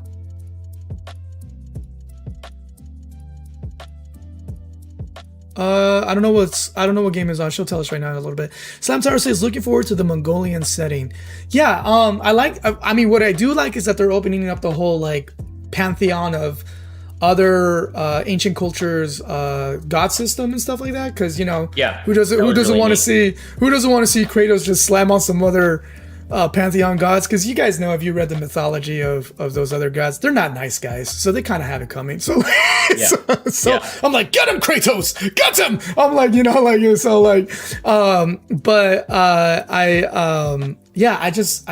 I'd rather do it with Kratos, but I can see the struggle, because the way that the second game ended, the man's retired essentially. I mean, he was already retired, and really he was just trying to protect his son. So trying to force a way that makes logical sense for him to unretire again to do the thing. I think that's why they're doing this Luffy Faye thing, right? Because they're gonna somehow use that to energize his body to, you know, go rage mode. So yeah, but I really enjoyed it because so for me, themes are what stay with me when it comes to stories.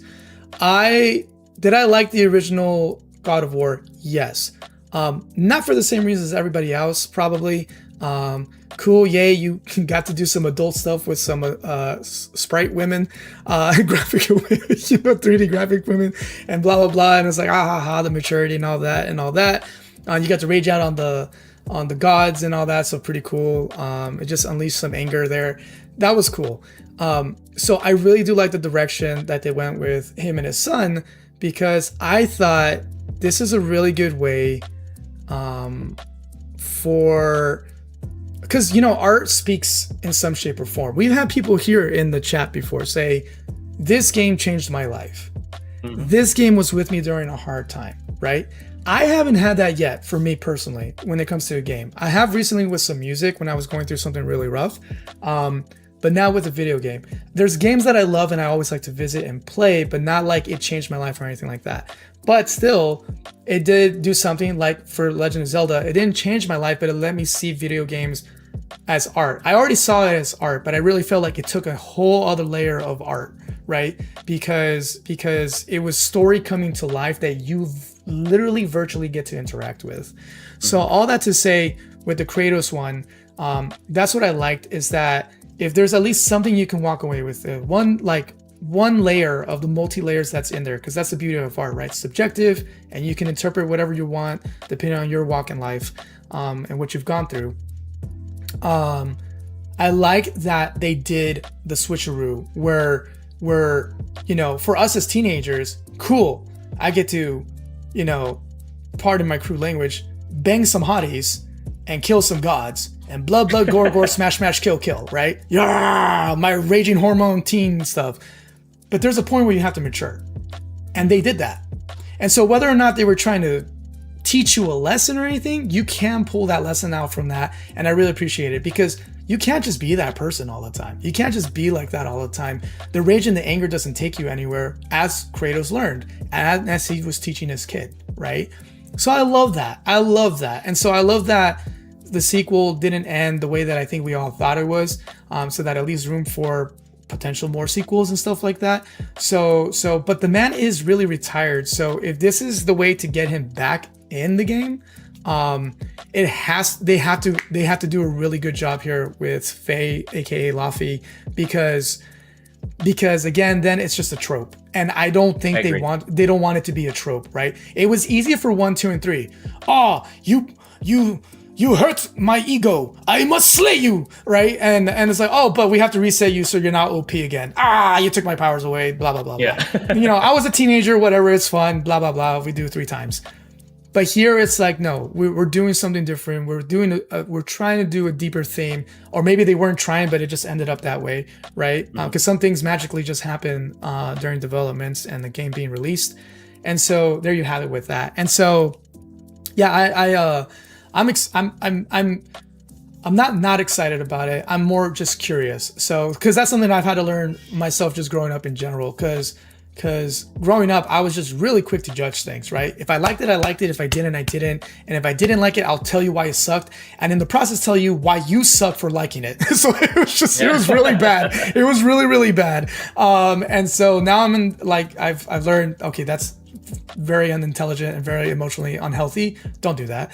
And so it's like, you like what you like. You got what you got out of it. I got what I got out of it. Perfect, cool. This is not the end of the world if we don't agree on the same artwork, blah, blah, blah, blah, right. And so stuff like that. So for me, it's more of trying to stay curious of like, okay, I want to see where they go with it. Will I go out of my way to play it? Probably not. I'll probably just enjoy watching you play it. Because I know Farrell doesn't really do modern games, so I can't go watch him do it. So I'll probably come over to watch you do it, and I'll just enjoy it that way. Like I did with Stellar Blade. It's one of those games that like I can't have in the house. So because there's a Stellar Nalgas are not permitted in the BGD. Not in this casita. I'm already pushing it with One Piece. If you guys who know One Piece, right? The ladies are everywhere, and so like, nalguitas to the maximum, and other fun stuff. So I'm already pushing it with that, and my wife, eyes me. She's like, "Is that the plot?" And I'm like, "No, that's not the plot. I swear, the story is really good." No, he stays for the plot. She'll just like, exactly. She'll just side eye me and be like, "Okay." And just like walk away. I'm just like, no, babe, it's just, and of course it happens. She always walks in on the worst possible times during the ad, right? Where it's like, oh no, and it's like, no, I'm just like, no, honey, look away. And she's like, so I'm already pushing it with One Piece. I'm not gonna, I can't. So when my boy here was playing it, I was like, okay, it has a cherry on top, but I'm not here for the cherry on top. I'm here for the. And then BGD, when you tuned in to me playing, I converted to the very risque, as Chewy says, massage parlor outfit, Lord. And you said the boys came by, and you're like, Mijos, look at oh my gosh, yeah, it was so I'm cooking dinner right for the family, and this guy, I didn't see what he ended the previous stream. He put on a very sultry red dress. That's really funny. What should we call it? The massage parlor dress. Oh my Lord! Happy endings. And so I turn it on and I'm watching it and I'm like, that's not her normal suit. What is that? And as I'm doing that and I'm stirring, some food, right? My middle child comes in and goes, Papi, what you watching? And I was like, what? Mijo, no! And I was like, and he was like, like in slow-mo, like I'm pushing his face away. I'm like pushing the pen so I don't burn my hand. I'm like trying to cover the phone. And I was like, look away! And he's just like, okay, Papi. Yeah. And he's like, he walked away, right? And I was like, it's not for you. I'm sorry, Mijo. And then I was like, oh dear Lord, because like it was. That's a spicy outfit. That was a spicy outfit. And there were there were some cut scenes where there's slow-mo and certain angles are focused in on. Yeah. And I was laughing because I was watching part of like the finale. And literally it was like a 1 second, right? It's always in the worst possible times. I turn around, right, and I hear like the cutscene kicking in, and I look back, and it's just like peaches, and I was like, whoa! Yeah. It was like the camera was just like all up in there, and I was like, whoa, right? But what's happening? She's like trying to escape and climb out of something, but it's like peaches, and I'm just like, oh. Good Lord. And I was like, but and she like rolls over and then there's like it zooms in on an area like, and then it zooms out and she climbs. Yeah, no, and I'm just like I was like, oh dear God. I was like, okay, well, this is why I'll enjoy you watching playing it. But yeah, it was just funny like that. But yeah. I think from a gameplay perspective, the one thing I noticed from the new God of War with LaFay was there's a lot of air combos I noticed. Like, for example, she's able to hit enemies up in the air and juggle them, which is kind of a staple from the original trilogy of God of War rather than the more modern Kratos, where it's more grounded, right? Like, you hit an enemy and it's more grounded in reality. So I'm almost wondering if it's a way for them to kind of tinker or harken back to some of the combat structure of the initial games and see if they could kind of intermingle those two, where it's grounded and then more realistic looking, more mature, but then have some of the bells and whistles that were absent from the newer soft remake that a lot of people from the originals didn't like. They're like, oh, it doesn't have the hack and slash feel of the originals. It's almost like it gives you a different way to play. Yeah. But see, that's why I stay curious, because like, okay, so they had to change it in a way that makes it fit and work. Because I thought overall the story was great. I thought Kratos was dropping some really good fatherly lessons for all of us. I can't, oh gosh. I wrote it down at one point, I can't remember now, but he dropped some mad pearl of wisdom about maturity and anger or something like that, and it was so good. And then the delivery from Christopher Judge, it was just so good.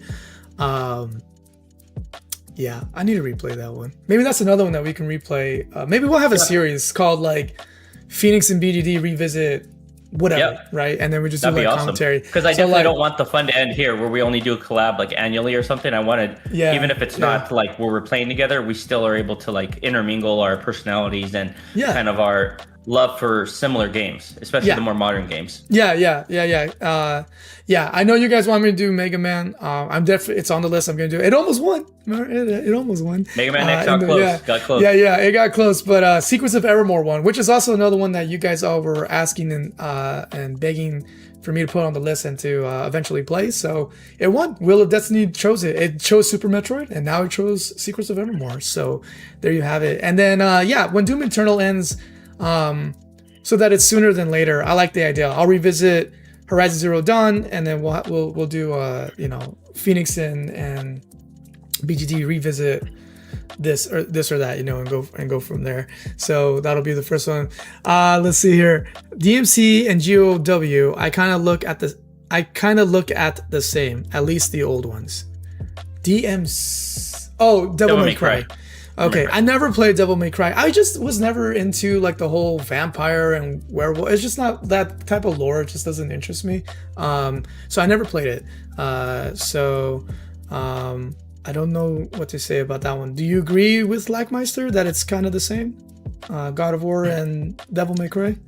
Yeah, I mean, in terms of, I would say that Devil May Cry, in my personal experience, is more similar to Ninja Gaiden, and it's in particular the 3D ones. Like Ninja Gaiden 2 came out in 2005, and I believe Devil May Cry came out in 2001 or 2. So those two, I could definitely say I do see similarities between the original God of War trilogy and Ninja Gaiden and Devil May Cry. I think those are kind of the three primary like high skill level, high skill expression action games, where you have those style points or where you're trying to like pull off insane combos, things of that nature. And then from an aesthetic standpoint, I could definitely see some parallels. So I would say all three of those kind of fit into the same group.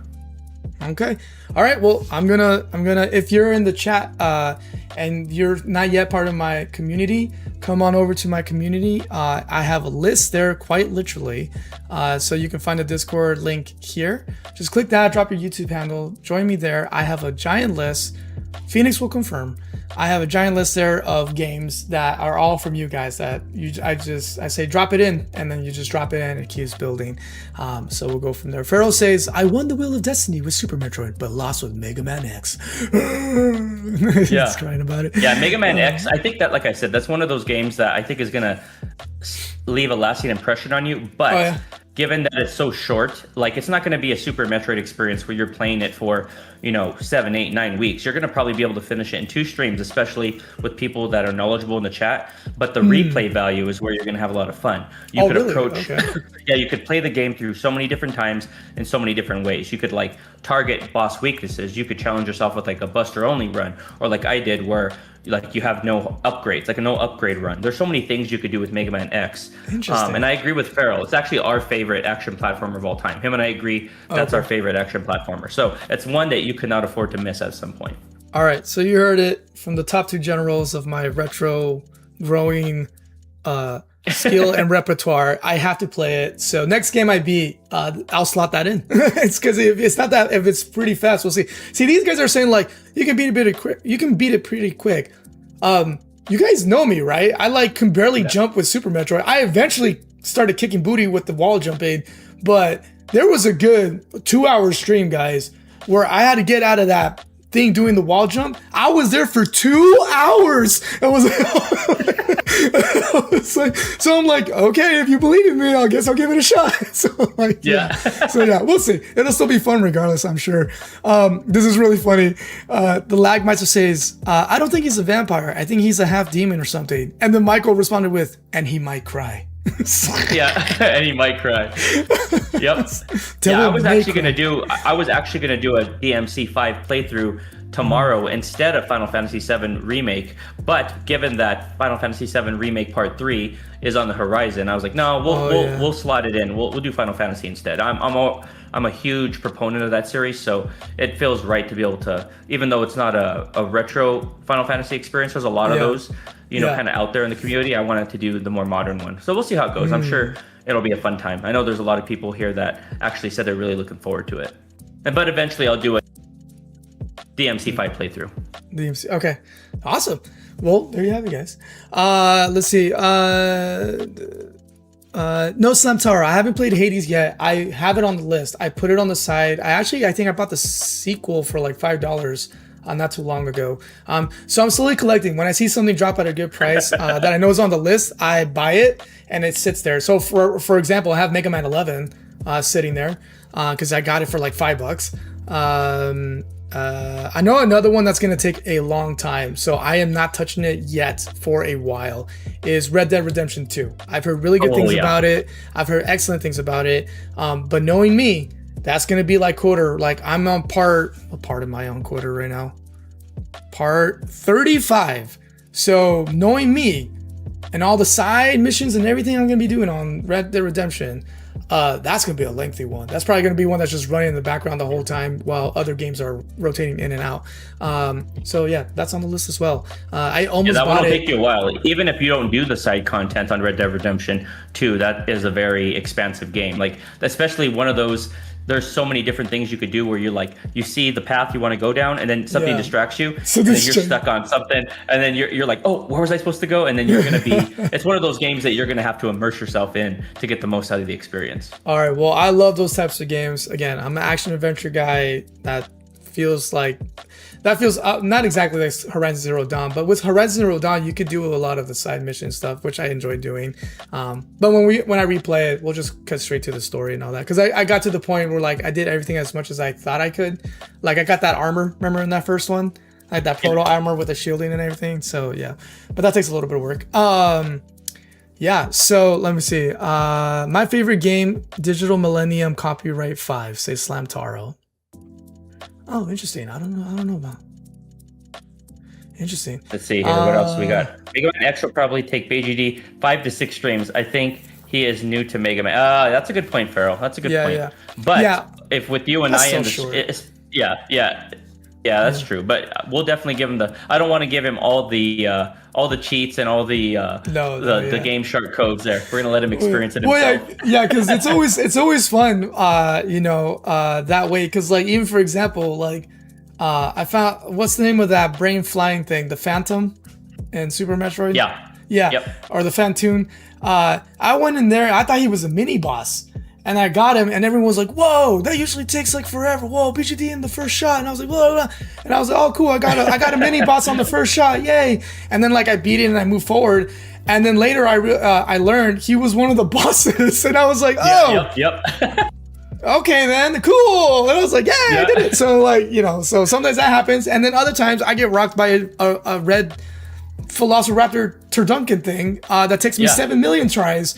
You freaking rocked Ridley in just a couple of tries. Like you were on my second go. You build the finale. You're like, this is the finale. This might last a while, and then you're like 10 minutes in. You're like, oh, that's it. And it was I still, it's so memorable to me, that one, because I even went back and I cut a short for it, right, guys, and pulled it out because I was just it felt so cinematic.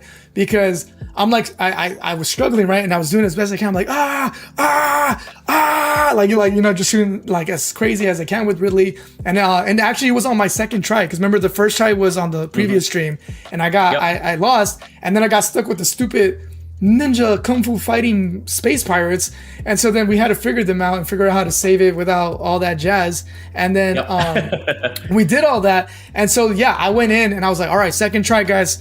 Hang in there with me, right? And I got him on the second one, but it was cool because even on the replay, I saw it where literally it was hit for hit.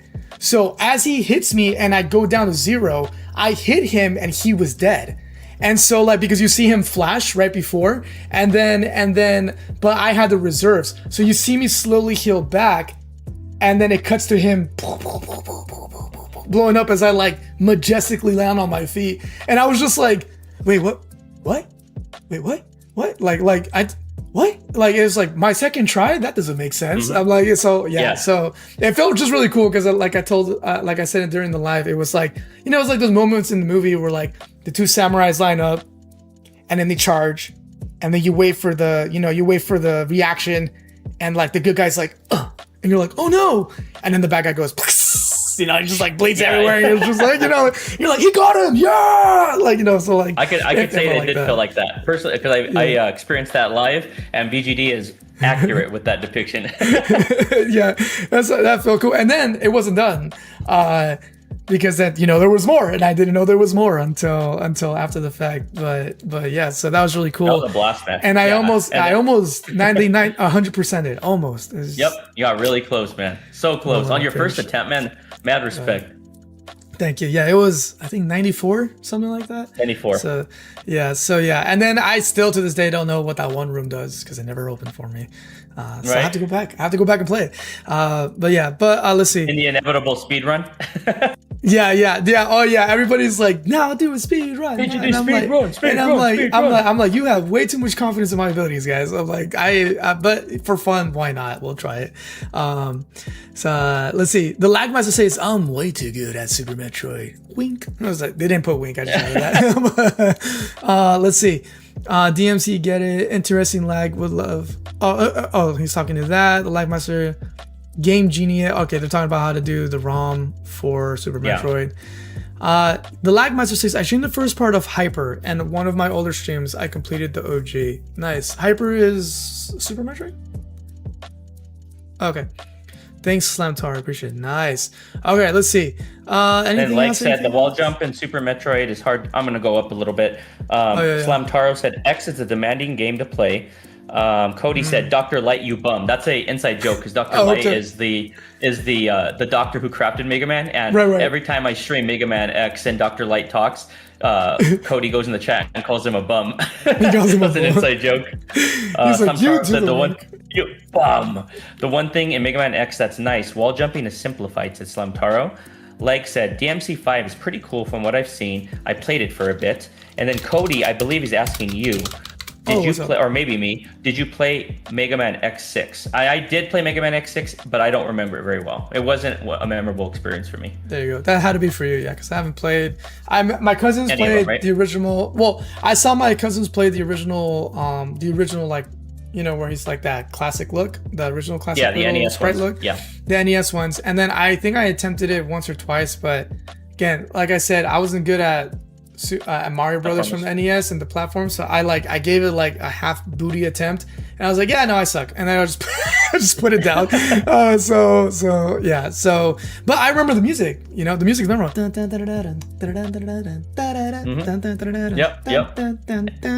You know, so like the music's good. So like the music stuck with me. I forget what villain it was. There's another one. What was his name? Hold on. When you're looking, I'll catch up with the chat. Was it the Razor? What's the Razor guy's name? The guy who throws the razor blades. In what? In Mega Man NES? Metal Man? Is it? I think it's the Metal Man song, I think. I think in the wall jump area, there was actually an easy way out. If you can't jump all the way up, you drop a bomb on the first platform, said Lag.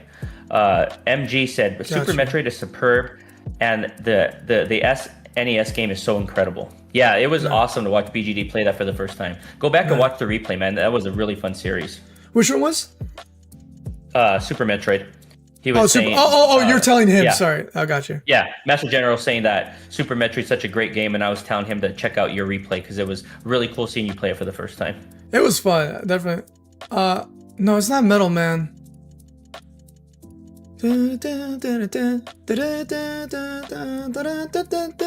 Okay, yeah, no, that's Metal Man. No, it wasn't Metal Man. I don't know. So, okay, do you guys? I got exposed actually to some cool remixes of Metal Man music from this game called FFR. Do you guys remember DDR? guys remember DDR back when that was hot? DDR was that game, remember, where it was up, down, left, right. It was a pad on the floor and you step. Oh yeah, yeah. The dance.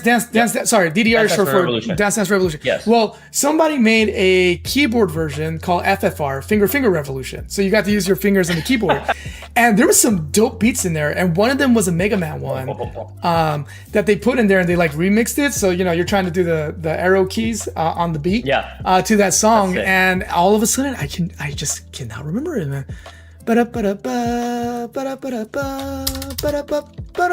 No, that's the intro. Right? That's the level select screen when you select. Oh, that's what it is. Yeah, Robot Master. Okay, see, I told you, like, the music stuck with me. Watching my cousins play a little bit stuck with me, but I just never. The music is phenomenal. Pretty impressive that you were able to remember that little jingle there. Yeah, well, yeah, it's the Mega Man music is fire, dude. Like, I just remember a lot of the music being fire. Oh my gosh, what was the name? It's gonna drive me wild. Hold on. Sorry, I'll let Phoenix catch up with you guys in the chat. This is gonna drive me nuts if I don't figure this out real quick. Cody said, Master General, what do you mean? Slamtaro said, first try with sub max health.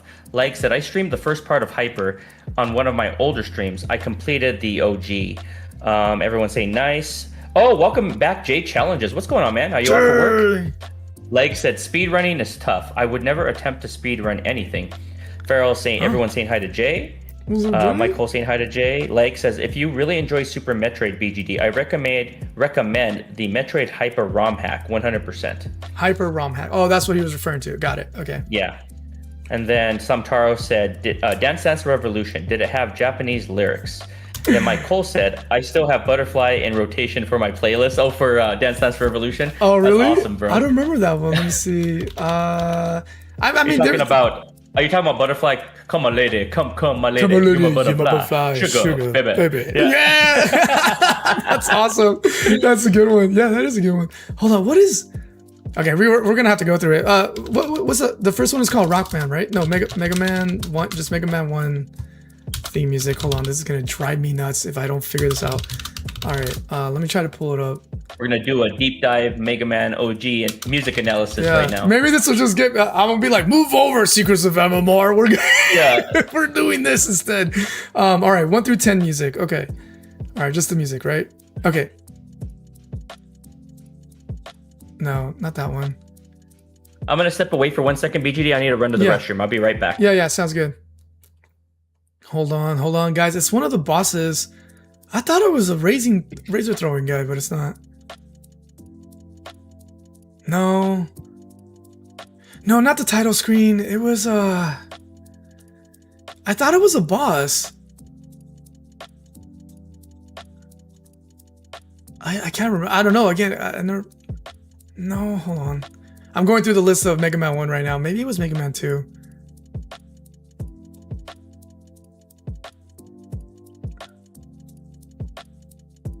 No, maybe it was Mega Man 2. Just cut to it. All right, hold on. I'm going through the playlist really quick. All right, but hey, yeah, what was your guys' favorite? For those of you who have played Mega Man, what was your favorite Mega Man music?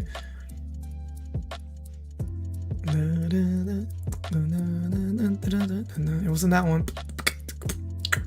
No, it wasn't that one. I thought it was Metal Man.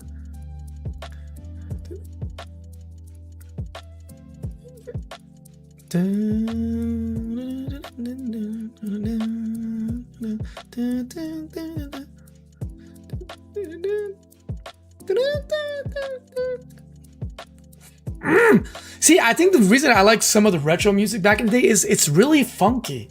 I love jazz. Jazz gets slept on, but a lot of these retro songs wouldn't be where they are if it wasn't for that blues jazz influence. Like, I'm telling you right now, if you listen, like right now I'm listening to the Metal Man stage for Mega Man 2.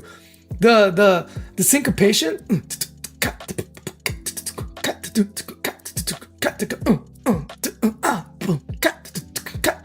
like, come on, man. Like, that's jazz, baby. That's jazz all over it. Just written in that jazz.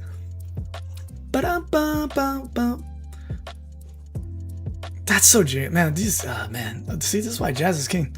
I don't care what anybody says. All right, I don't think it was Metal Man though. That Metal Man one is a memorable one, but I don't think it's the Metal Man one. I can't remember it right now. Yeah, Mega Man music is fire. All right, I'll look up the one that Farrell said right now too. Why can't I? Maybe I got it mixed with something else. Hold on, I could be wrong. Maybe it was Mega Man 2. It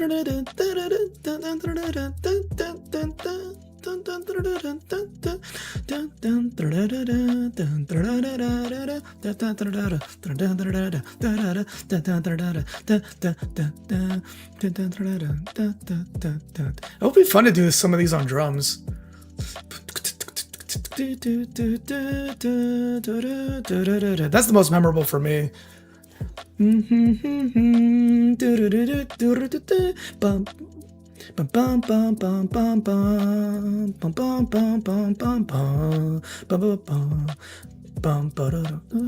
Yeah, that's a really good song, but that's not the one I was thinking of. I could have sworn it was a boss, guys. Hold on.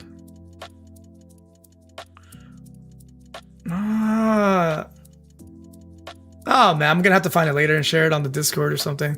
I've returned. Oh, is that Hello, okay? Sir. Hey man, yeah, sorry, I was just doing. Oh, this one too. Of course, I know this one. I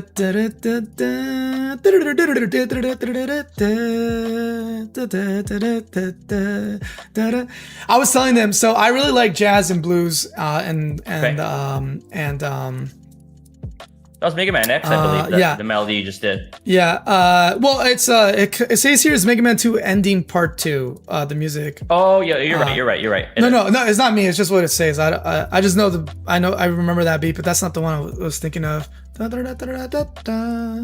I was saying, like, if you pay attention, the syncopation and the way that they're playing it, I'm like, it's so heavy jazz, blues influence. Like, you can't sleep on that, man. Yeah. There are some jazz blues influences for sure. Like heavy. And it's something that I don't think a lot of people would associate that, the two with one another, but it's kind of one of those things where indirectly inspired for sure. Yeah, because you can't. Yeah, just. Oh my gosh! That's Mega Man 3? I didn't know that. I thought that was Mega Man 2. Yeah. See, I watch my cousins play, but it all blends in my memory right now. I'm like, I'm not sure what music came from what. I remember that one. That's Hard Man is what this song's saying.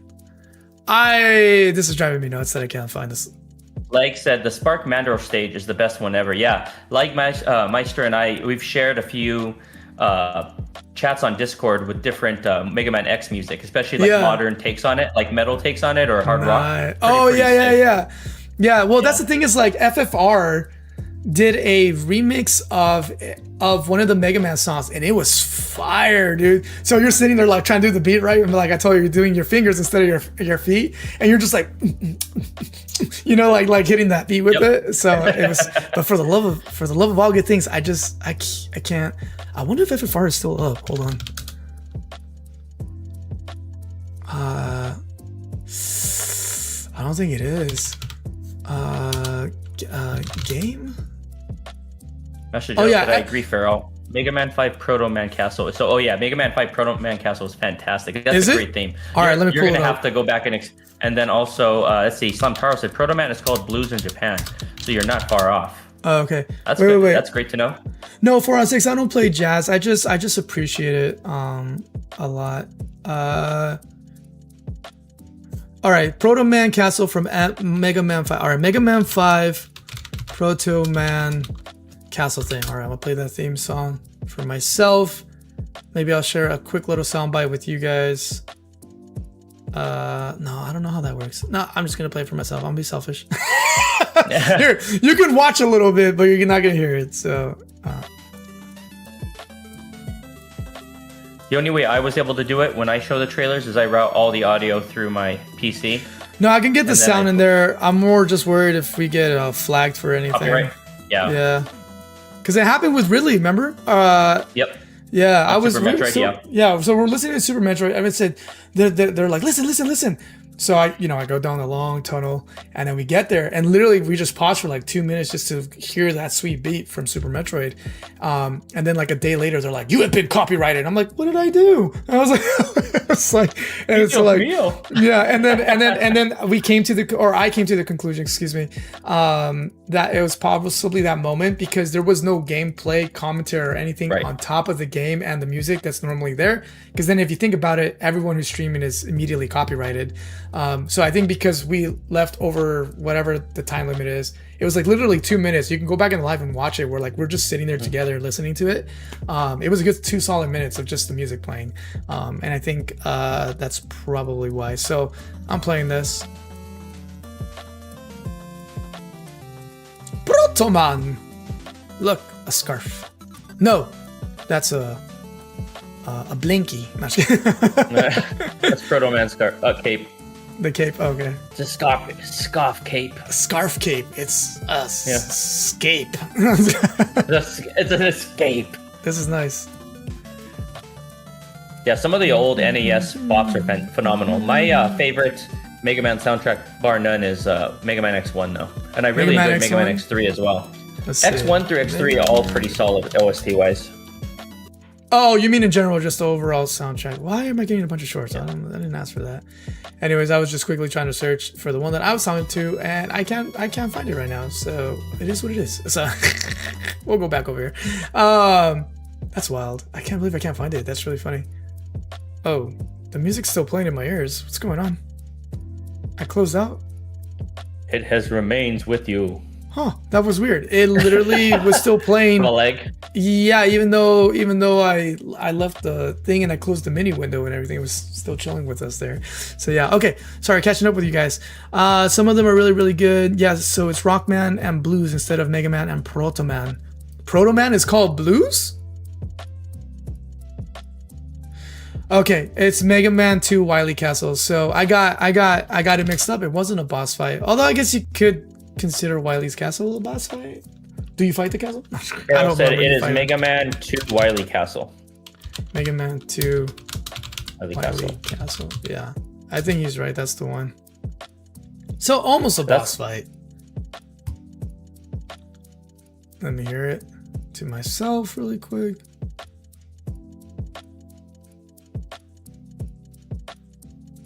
Okay, yeah. So I do remember this one.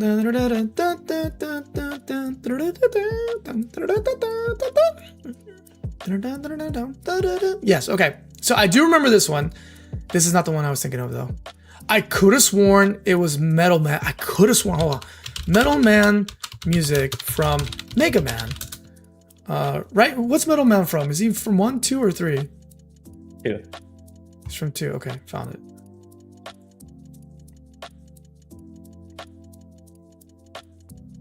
No, I remember this one too, but it's man, I can't. I have to find it on Airman. Did you already try Airman? I have not tried Airman. Let me try. Try Airman. That kind of Airman, Mega Man 2 theme. Oop, nope, they're trying to show me the game. I don't want the game. I want the theme. Oh, that one's sped up. I don't want a sped up one. All right, try an Airman. No, but this is nice.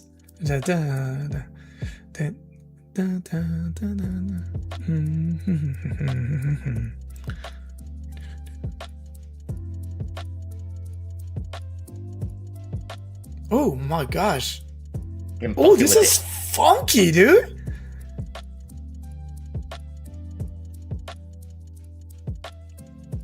Oh my lord.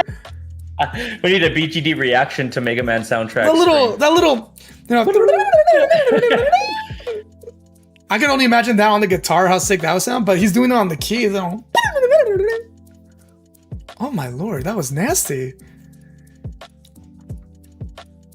Oh, that was a cool tone change.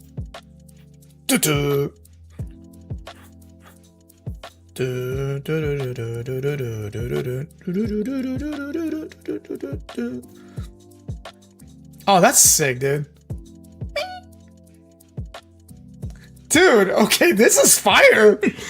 I don't remember this one. Hey, welcome in Little Joker. He said, yo, hey BGD, hey Phoenix. How's it going? Doing well, man. We finished yeah. Sorry, it's just the game's pretty quick. Getting an eargasm over here. Chat. Yeah, gotta. I'm having an eargasm over here. Jesus Lord. Take a couple minutes, sir. Take a couple minutes if you need it. Lord, I got you. Y'all check out Airman Stage, Mega Man 2 music. That's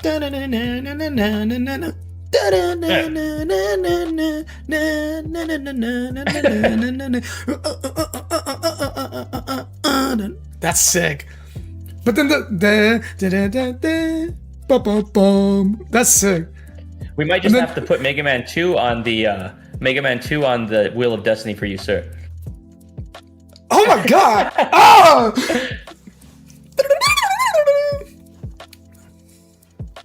Oh my! No, that was nasty. Here.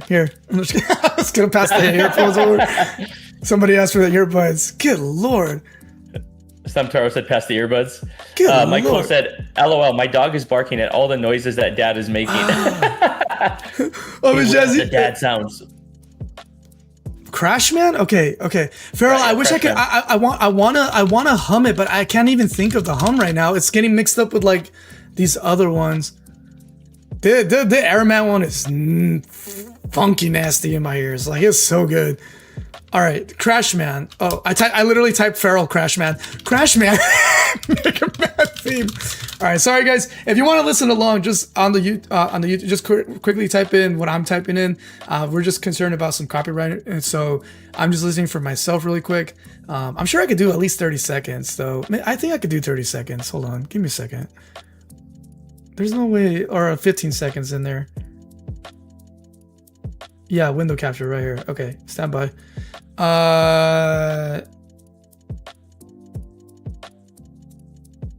Hold on. Sorry guys. Trying to get it for you. One second. I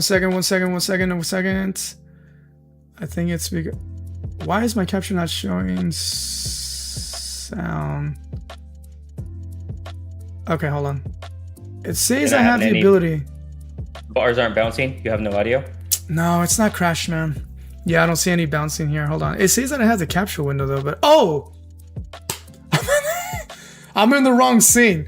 This scene doesn't have the video. This scene has the video. There we go. Okay, so this is Crash Man. You guys should be able to hear that. I see it bouncing. This is Crash Man. This isn't it though. Alright. So, not that one. So, I'm gonna stop it there because that's like 5-10 seconds there. No, not that one. Let's quickly jump over to the one that was making me make a stanky face.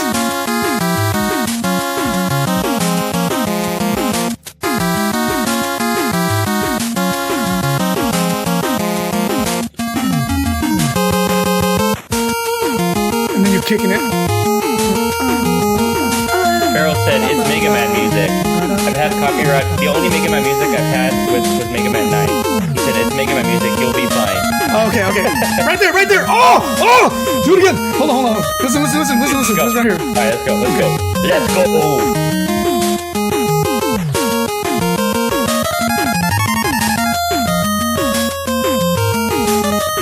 That was on the keys, but it makes you feel like you're doing air guitar. I don't know how to play. Swan knows how to play really good, so he could probably mimic this. Alright, so if there's no copyright with this, we're gonna enjoy this one more time. One more go with this. One more go. Oh my gosh, Sweet Jesus. Hey, welcome in, Chewy Loco. What's going on, Chewy? And then it's like you're just kicking it here. Side dropping down. And we go up. Oh my gosh. I don't know why that tickles my ears to do that. It's not like he's doing crazy. Oh, come on, dude. That's nice. That's nice. It's nasty. Absolute fire, man said. That is fire. That's fire. Alright, so we'll pause on that real quick. Yeah, there you have it, guys. Well, actually, we're talking while it's playing, so I guess it should be fine, just like when we play video games. Yeah, it shouldn't be too bad. Oh my gosh, thanks for that treat. I have never heard Airman before. So we need to put Mega Man 2 on your agenda, I think, sir. So that and then we'll be able to nail it. We'll be able to be like, that's the track right there. Yeah, maybe that's it. We'll have to find it. The Wily's Castle, yes, memorable. The opening theme and all that stuff. What's up, Chewy? The man, the myth, the legend. Yes, sorry. I heard you say that, but I was like again having a third eargasm there. So I'm gonna Eargasms take priority. Yeah, I'm gonna get flagged. Yeah, I'm gonna get flagged. Someone's like, he said eargasm. I'm like, the Outcast said it too. Calm down. Like, Yeah. right, Slamtaro? That's so nasty. That's a nasty. It's a song that really has you bouncing on the knife edge the whole time. It's a soaring beat that really fits Airman. I like that, Slamtaro. That's a good point. Michael David, All King Cosmo. Oh, it's true saying hi to everybody. Have y'all heard I Can't Defeat Airman? Is that a song? No, I have not. I have not either myself. I had my other music playing on top of that. Sorry about that, guys. That must have been annoying. I'll do better on that. That was so funky. I like that though. I like that a lot. Okay, well, I don't know if you guys, if somebody else comes up with another one, let me know. We'll drop it in there. But yeah, guys, I think we're gonna wrap it up here because my boy here does have a game to go to soon. Yeah, I think this has been really fun, man. This has been a blast, lot of fun, man. So if you missed it earlier, we went out and we defeated Knights of the Round, followed by Battle Circuit, which was a ton of fun. It's super short but super fun. The entire ride over through it and all that stuff. Again, if you want to follow my buddy here, Phoenix Ascends, just type in his name. I'm gonna pull it up right now as well for everybody. No, that's the short. Why are you showing me shorts first? I don't understand this. Is that all right, there we go. So there's my buddy right here. His handle, exactly as you hear it, is how you spell it and exactly how you type it in. There's no like 3 is an E and all that stuff. It's Phoenix Ascends Gaming. Go to his channel. Super dope dude. Currently he's playing these games right here. Monday Final Fantasy VII Remake, Tuesday Mina the Howler, and Friday The Adventures of Elliot. We'll get into some shenanigans at all of the above. All of the above. All of the above. And then if you guys want to see part 2 of our collab, it's right here. You can go ahead and catch us right here on part 2 where we played TMNT and King of Dragons. That was a ton of fun. Some other classic beat 'em ups. So that was a lot of fun. Of course, the most memorable is TMNT because Turtles Turtles rule. So kind of a thing. So yeah, but there you have it. Here's this channel. And then we got completely swarmed in the arcade version. Remember the contrast between the SNES and then the arcade? We had like 50 of the Foot Patrol, the Foot Clan, whatever, just swarm us on our first level. They did not let the gas off. Yeah, it was all gas, no brakes. It literally was. Yeah, you should, when you go to it, you guys will see from the non-arcade to the arcade, it was a massive difference. It was it was insane. So there you have it. But yeah, that's my buddy right here. So shout out and thanks to you again, my man. Appreciate you so much for reaching out to want to do this collaboration together.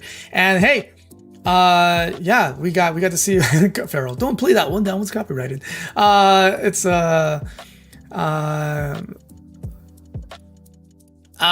Slamtara, for understanding. Oh, Lil Joker. When did he come in? Did I miss him earlier? He came in about maybe 10 minutes ago. I said hi to him, but you were jamming out. You were jamming out, bro. The orgasm flow. The orgasm flow of the Airman and the Dr. Wily's cat. Yeah, so we just had a little fun there. I guess because the game's too old, maybe that's why there's no copyright on it. So that's fantastic. So yeah, maybe we'll do a fun night. Maybe even Farrell will jump on with us since he's the true Mega Man fan. I'm over here just listening, enjoying the music.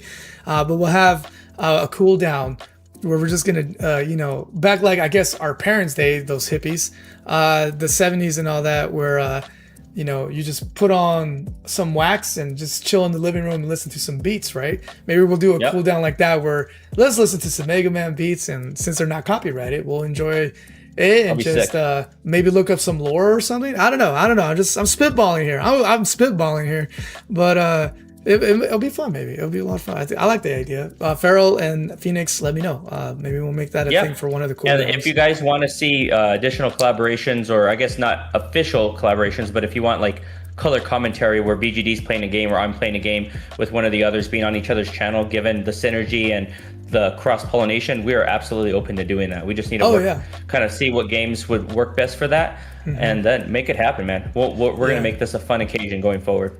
Oh yeah, we definitely will. And there's already in the works, as we shared. One of the ideas is,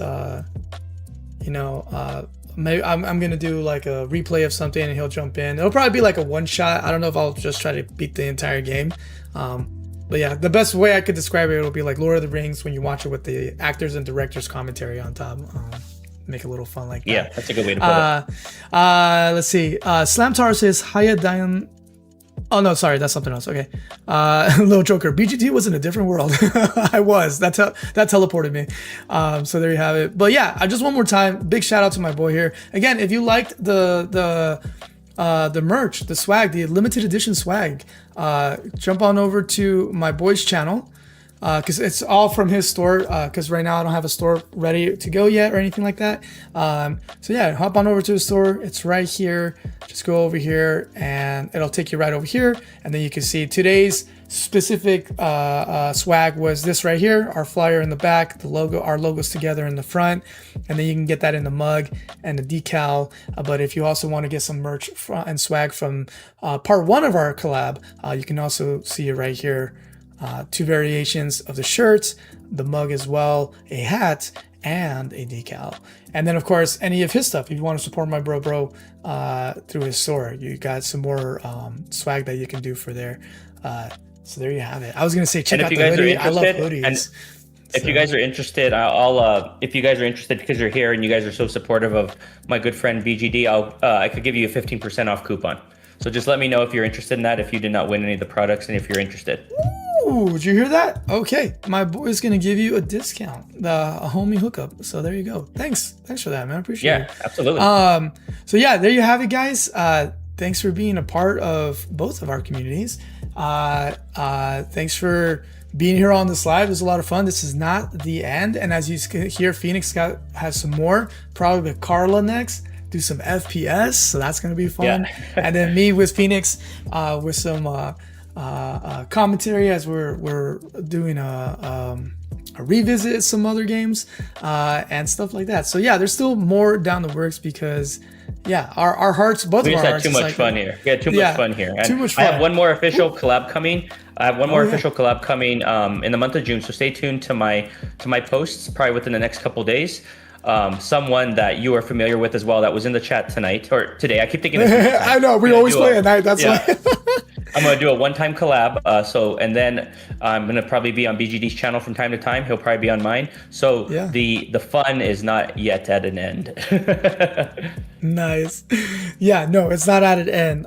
This is cool. Check this out, Phoenix. Nova Glitch says, you have some cool merch. My husband likes it. Maybe a good Father's Day gift. Hey. Oh, nice. Yeah, absolutely. Father's Day, cool. Right around the corner. Another week and a half, 2 weeks. No, next weekend. It's next weekend. Week from today.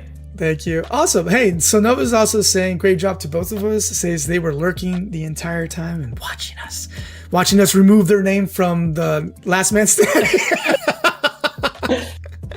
I can't believe Tina Vigil. She was just destined to win tonight because she was on the final of both spins today. Mm-hmm. She was, and shout out to Cooler for sharing the wealth. He won the Last Man Standing, but said, nah, give it to Tina. Right? No. Tina. Yep. Tina. Yeah. Sorry, I don't know how you literally just said the name and I almost forgot it.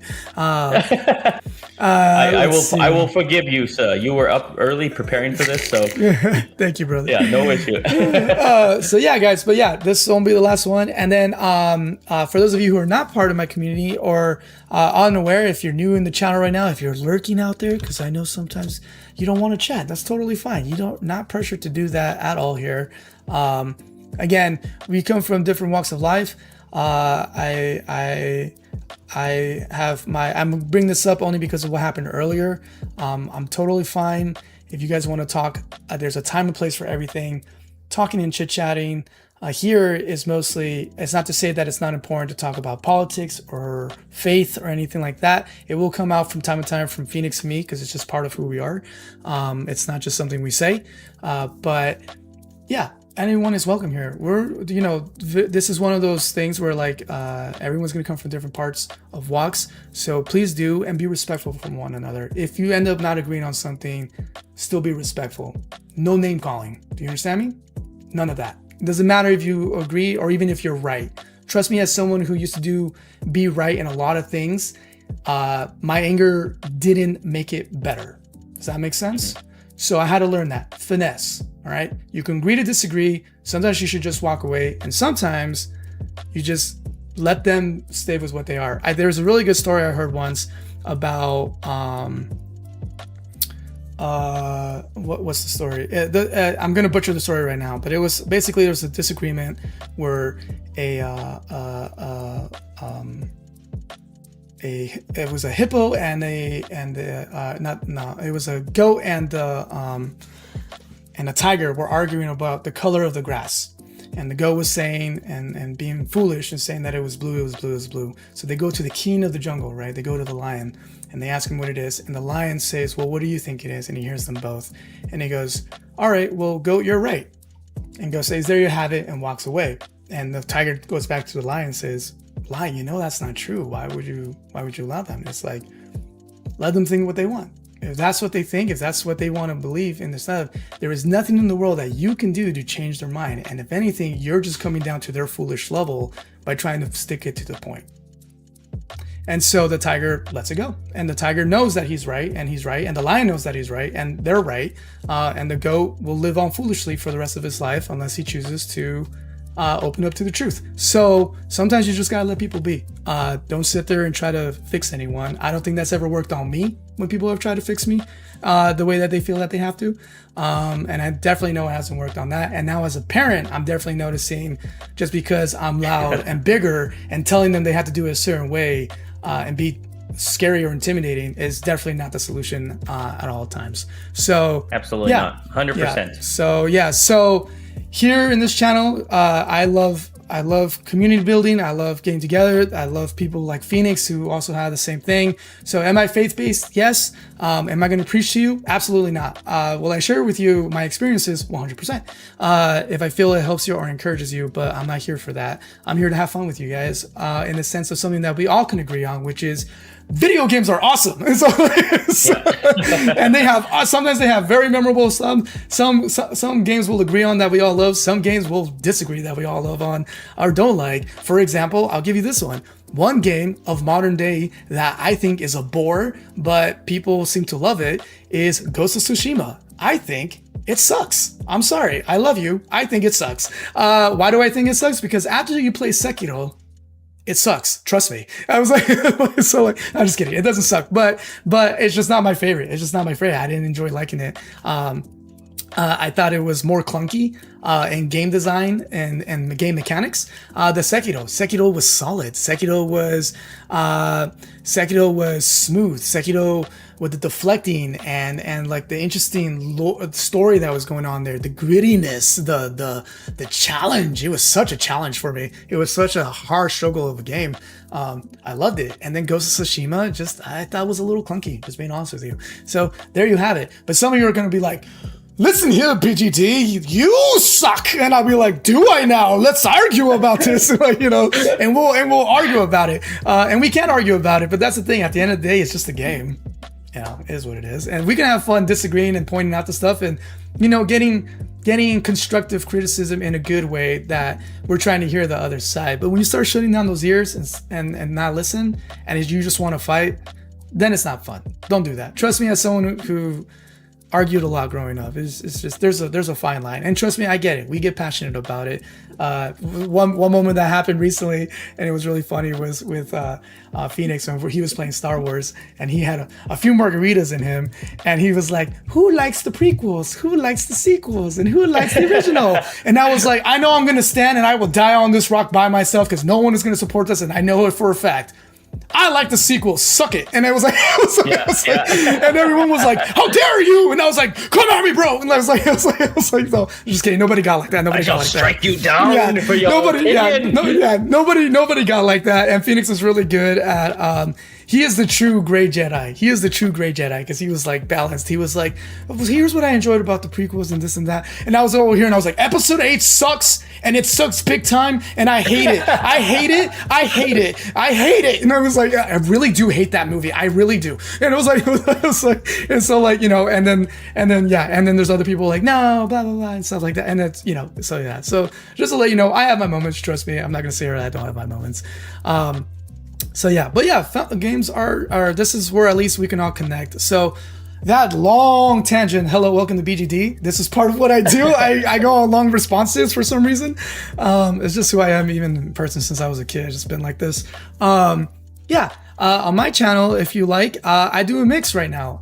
It started off just doing a little bit, not retro, because I guess Knights of the Old Republic, you can't technically call it a retro game. It's not that old, but old enough, right? It's 20 years. So I started with Knights of the Old Republic, and then I was just kind of floating around with other games, and then I ended up playing, as you can see, that's my videos. My apologies. Then ended up doing some, that's probably a bad idea. Let's go, because there's a lot right now. Oh, here we go. And then I started playing what did I start playing? Oh, I was like thinking about modern games. Doom 2016? Yeah, Doom 2016. I was goofing around there, and I was like, whatever. It's like, I just wanted to revisit, because I recently learned Dark Ages was coming out last year, and I was like, oh, I want to play it. It's been a while, and blah, blah, blah. So it was a little modern kick there. And then I realized, hey, I never beat the original 1, 2, and 3 of, that's not it. 1, 2, and 3 of, oh, wait, I'm like saying it, but I'm not showing it. There we go. The original 1, 2, and 3 of Zelda, I never played. Oh, wow. Look, I'm all geared up here. 1, 2, 3 of the Zelda, so I went back to play those retro games. So that was me trying retro, but action adventure, because that's what I knew. And then from that, I got to meet more of you. I got to meet Phoenix and Farrell and all that. That's actually where I met Farrell, was in Zelda 2. He was my Mr. Miyagi, as I like to say, because he loves Karate Kid. And yeah, man, it's been a blast. So that's where it started. And so now it's a mix of retro and modern, and somewhere in between, because I guess Coder is not considered retro because it's only 20 years old. So good for us 30-year-olds, because we're not retro. Yes, we're not that old.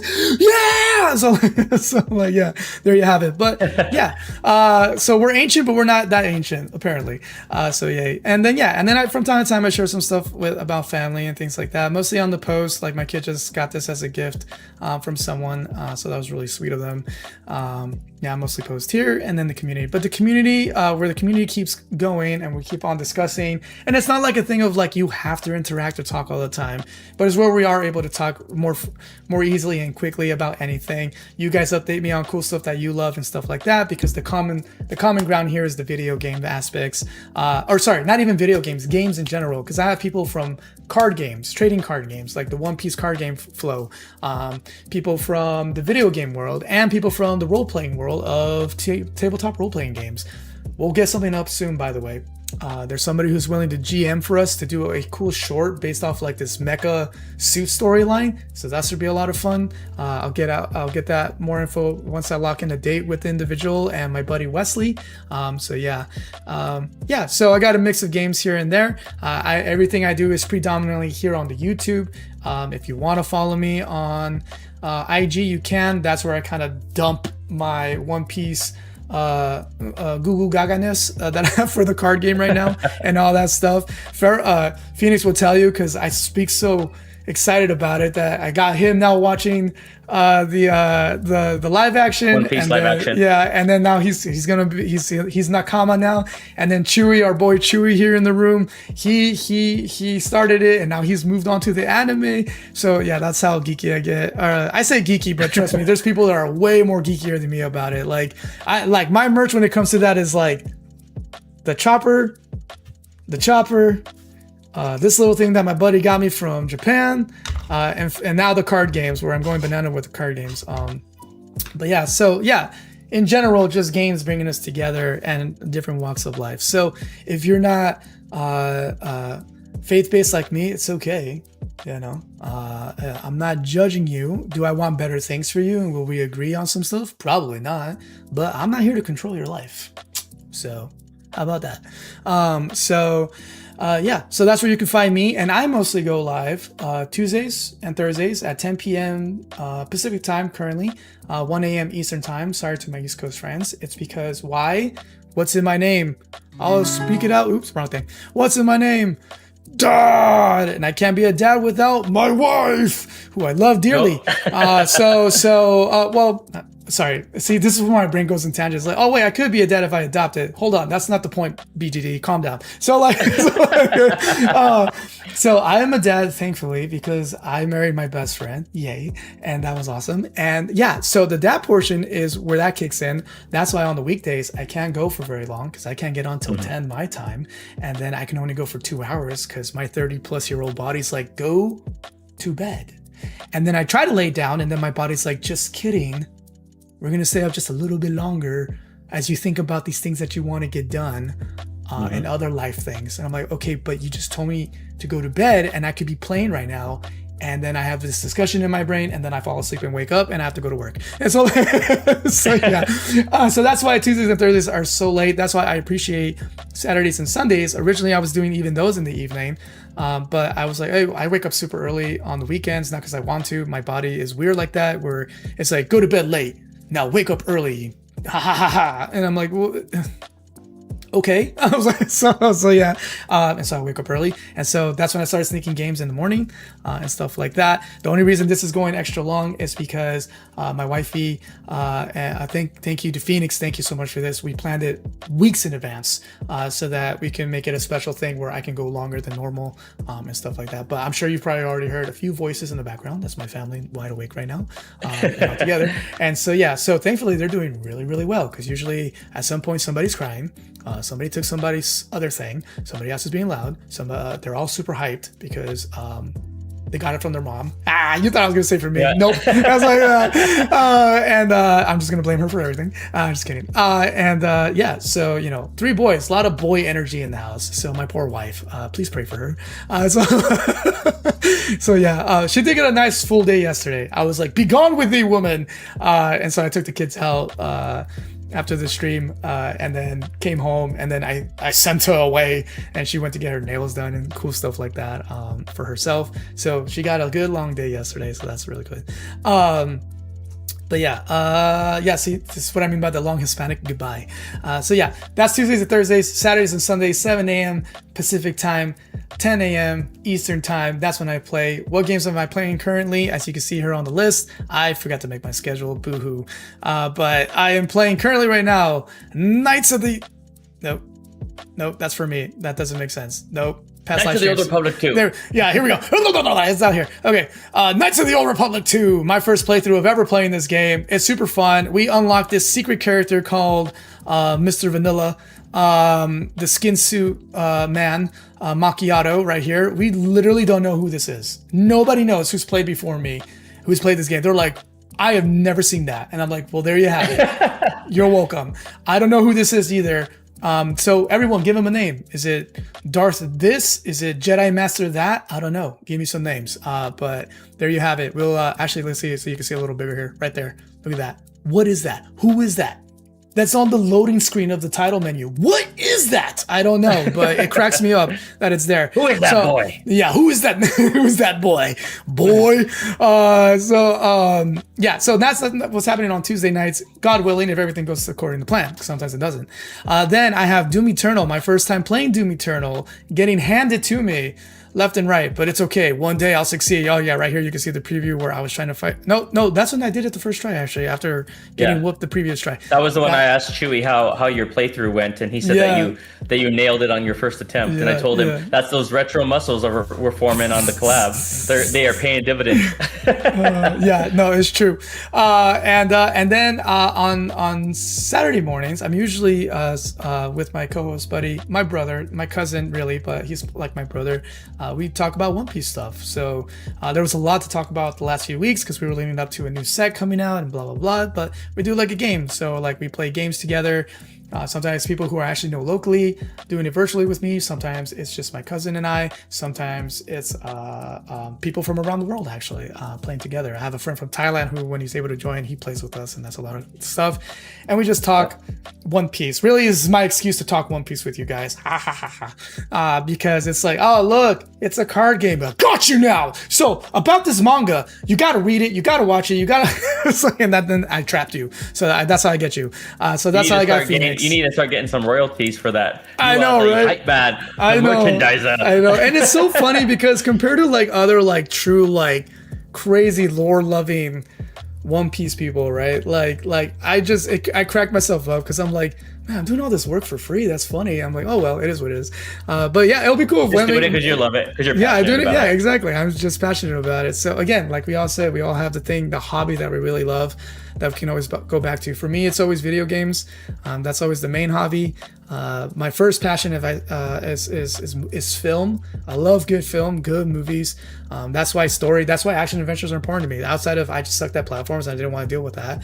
It's always the story. It's the story that keeps me and retains me on whatever it is. So that's why I like Super Metroid, because it was very, very heavily influenced by movies. The way that it opened, the way that it was mysterious and intriguing off the bat. It's because they took it from films like Alien and other mystery thrillers, and I freaking love that. So maybe it wasn't super story heavy, but it was there. So cool. It wasn't just bang, bang, bang, do the platform, so it was fun. I love that. Yeah. And then every Saturday now I'm doing these I'm just kidding. No. And then Sundays. Yeah, that'll be a lot. But then every Sunday was Super Metroid, as you see here. I beat it, so I put the pose of her doing that. So yeah, every Sunday was Super Metroid, but now it's Secrets of Evermore. So we got that going on. So as soon as I don't know what's going on here, so I'm just gonna allow this. As soon as I finish, probably Coder. I feel like Coder is closer to finishing, really close to finishing. Maybe I'll do a switcheroo where I'll temporarily move Secrets of Evermore to Tuesdays, so then I can do Mega Man on Sunday mornings until I beat it, since you guys are saying it's pretty quick. And then if I beat it quickly, then if there's not another quick platform game there, I'll switch Secrets of Evermore back to Sundays so we can all experience that full story together. Because again, I know I get on late and it's not easy, especially for my East Coast friends. So that's why I'm always grateful when you guys do sign in, because it's late. It's super late, even for me, but I just like chilling and doing that. So yeah, if I could go live every day, I would, but I also like to make some content. So I'm working on trying to get more game stuff out there, because right now it's kind of getting overloaded with some One Piece stuff. So oops. So yeah. Last week was a hype week for you, where you had the release event, and then we had the part one of the collab. Yeah, it was. I was still riding that waves until today, man, because it was just like hanging with you, the release event, and then the release day of the actual set, and playing with that new set, and then again a collab with you. So I'm like, yay, I'm on cloud nine. Yep. So it's been fun. So yeah, again, sorry. So all that to say really quickly, again, on this channel, if you don't already know, you can join the Discord where I can do pre and post live discussions with you, catch up with you throughout the week, and also update you if in case like what happened this week. Some of you know, I couldn't get to the stream till like an hour later, so there I can update you quickly. As much as I like to update you here as well, it doesn't always translate quickly to pushing it out to you, so that's where that happens. And again, my schedule is Tuesdays and Thursdays, 10 p.m. Pacific time, 1 a.m. Eastern time, Saturdays and Sundays, 7 a.m. Pacific time, 10 a.m. Eastern time. And then for Phoenix, boink, you got him going live on over here. This is where you find him, Phoenix Ascends Gaming. You can find him oh yeah, it's Sunday, right? Yes, tomorrow. You can catch him Mondays, Tuesdays, and Fridays right now, and he's playing Final Fantasy VII Remake on Monday, Mina the Howler on Tuesday, and Friday he is starting the Adventures of Elliot. So check him out, guys. I was in the wrong scene. Hiya! Okay, here you go. So Phoenix Ascends Gaming, here you go. You can catch him on Mondays, Final Fantasy VII Remake, Tuesdays, Mina the Howler, and Friday, The Adventures of Elliot. He'll be starting that this week. So check him out here. And then for me over here, as I said, Tuesdays and Thursdays, 10 p.m. Pacific, 1 a.m. Eastern, and Saturdays and Sundays, 7 a.m. Pacific, 10 a.m. Eastern. And right now I am doing Coder 2, Doom Eternal, One Piece, and then Secrets of Evermore starting next Sunday. So that should be a lot of fun. Schedule will drop out soon, so you don't have to memorize all this. But yeah, if you're already not part of either community, that's how you can find us. And then bonus, ha ha ha ha ha. He wasn't expecting this, but we love him. That's not Pharaoh. Oh, no, that's There he not is. Pharaoh. There he is. Yeah, Fake Pharaoh. Pharaoh, the man, the myth, the legend. So he is doing some really cool stuff. Why can't I find the video where it's your cool man cave here? It's a video. I just want to show it really quick, if at all possible. No. Looks like Legmeister is leaving. He said it was fun while it lasted. W stream, W chat later. Have a good one, Leg. Thanks for always checking us out, dude. Yeah, dude. See you around, my friend. You. Goodbye, my friend. Sorry, guys. Hey, 4on6 is also saying GG. Goodbye. I'll read the chat off after you did this. Just So really quick, you can kind of see it here. It's not the full. I don't know why I can't find the video right now, but check it out. For all doing. Hey, man, what the? Oh, is it where you're showing the man cave? So he's not showing it. He's not showing it, but there's the man, and then check out. That's just a corner. That's just That's not even the arcade portion where he has all the different arcade machines. Yeah, this is just a corner. So check him out. He's got a really dope setup. Appreciate this guy. Really cool guy. Okay, that was just a bonus streamer that you can find. We pretty much all have like paid programming where I'm Monday, Tuesday, Pharaoh's Wednesday, and then I'm Friday, Pharaoh's Saturday, and you're Sunday. So like you pretty much have a stream every day of the week with us. Yeah, there you go. You can't miss. See, that was on purpose. We are the, I don't want to say Holy Trinity because that would sound a little sacrilegious. We are the Trinity Triforce. of the Triforce. There we go. There. We are the Triforce. Pharaoh is the wise and Phoenix is the powerful. And I'm the one that sometimes is brave to try new things. So there you have it. Love it. But let's see over here.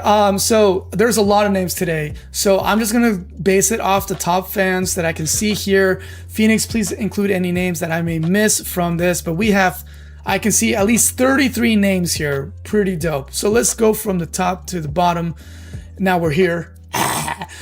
Started from the bottom, now we're here. So we go 4on6, Jazzless Phoenix, Michael David, the Lagmeister, Swag Gaming, Slam Taro, Arcane Cosmo, Master General Admiral Fleet 7. No, I said that wrong. Master General Fleet Admiral 7251. I just like saying his name, that's why I have to say it that way. Kelly Martin, Lysol TCG, Cooler, Carla Koala. That's just a good name. Carla Koala, Nova Glitch, KATCG, why do I always butcher this? Kyrie? Just say baby Phoenix. Kyrie. Baby Phoenix. I did get it. Okay. Kyrie loves Daddy Phoenix. 21. Cody Stinky. Alex Johnson. Jay Challenge. Verdmad. I don't know who you are, but nice to meet you. You're new to me. I don't know about Phoenix. Large Flask. Jam Champ. Not yet, sweet. Not yet. Hold on. Jam Champ, you're about to see my baby boy come in. Oh, there goes my camera. For the third time, there we go. Jam Champ, Tina Vigil, Zentra, SWAT K, Chewy Locos, Lil Joker, John Cat, D Hernandez, Jeff Martin, stand by, Little Phoenix, Mike Los Contra, Dave K, Dodie Espo. Those are the 33 names that I can see on this list for top fans. If there's any more of you out there, we appreciate you. We just are grateful. I'll let Phoenix take over really quick as I reload the camera one more time before we log out. Yes, indeed. So, okay, let me just read off the last round of messages that we missed quite a bit. Let's see here. It looks like 4on6 was giving Jazz a hard time. They're double teaming Jazz, Farrell and 4on6. Oh no, that's trouble. You're asking for trouble. Jazz said, I was gone for a little while, so I suppose it's okay. Oh, because 4on6 got ahead of her on the leaderboard. 4on6 says, Jazz, I will prove that I am the right and you are wrong. Leg said, how dare anyone have a different opinion than me? Little Joker said, Mecha Zeus? That sounds interesting. Mecha. Let's see. Leg says, I'm right, you're wrong. I'm smart, you're dumb. I'm big, you're little. And there's nothing you could do about it. Man, I guess that story about the tiger. I guess that story about the tiger and the goat didn't. You missed the point, guys. Michael David says, I got a craving for chocolate cake now. Jazz said, Matilda. Oh, yeah, the Matilda. Matilda, yes. Oh my gosh, I forgot about that. Master General said, video games were created to bring us together. Yeah, because I saw Farrell say that video games are fun. Let's keep it that way. Very true. Nice pearl of wisdom from the wisdom portion of the Triforce. There you go. That's fitting. Michael said, Jazz demolished. I demolished dim sum earlier. Nice, Michael. Michael, David, and Nice. Dave, Zad. They Yeah. eat like kings, man. They're always eating well. Oh, really? That's Let's so see. funny. Yeah. Little Joker said, Jazz, I recently tried horchata and it was so good. It's like an arroz con leche, but a drink. Let's see. Michael said, no, Slam. That's Mario Party and Mario Kart. Like said, food coloring tastes so good though. So yeah, here's my Hey, one. Sorry, hey, this buddy. is one of my This is one of my. This is my Little oldest. BGD. Yeah, this is my little BGD. Go tell Mama we're wrapping up. I'll be right there. Okay. Alright. You just want to say hi real quick? Hi. Hey, buddy. I'm going Mini to BGD. the pool with my friend Solomon. Yeah. So he's gonna go Oh, to the pool nice. with his buddy. All right, baby.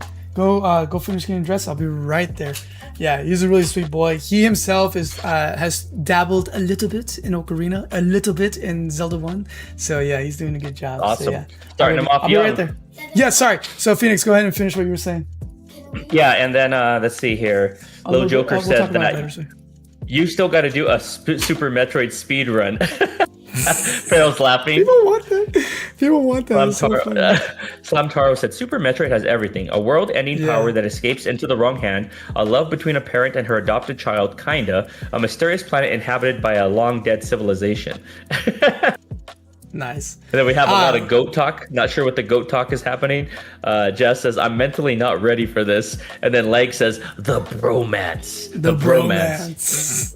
Maybe the goat talk had to do with the story I shared that I heard. I think you're right. You're right. Yeah, that's probably what it is. Because even Master General said, what's all this goat talk going on? He must have come in after the event. Cool. Yeah, and then let's see, everyone just kind of talking to each other. The stream Triforce at Master General. The great streaming Trime Everett said Slamtaro. Very true. Oh my God, Jazz says the Three Stooges. The Three Stooges. I will gladly take the Triforce of Wisdom spot, said Farrell.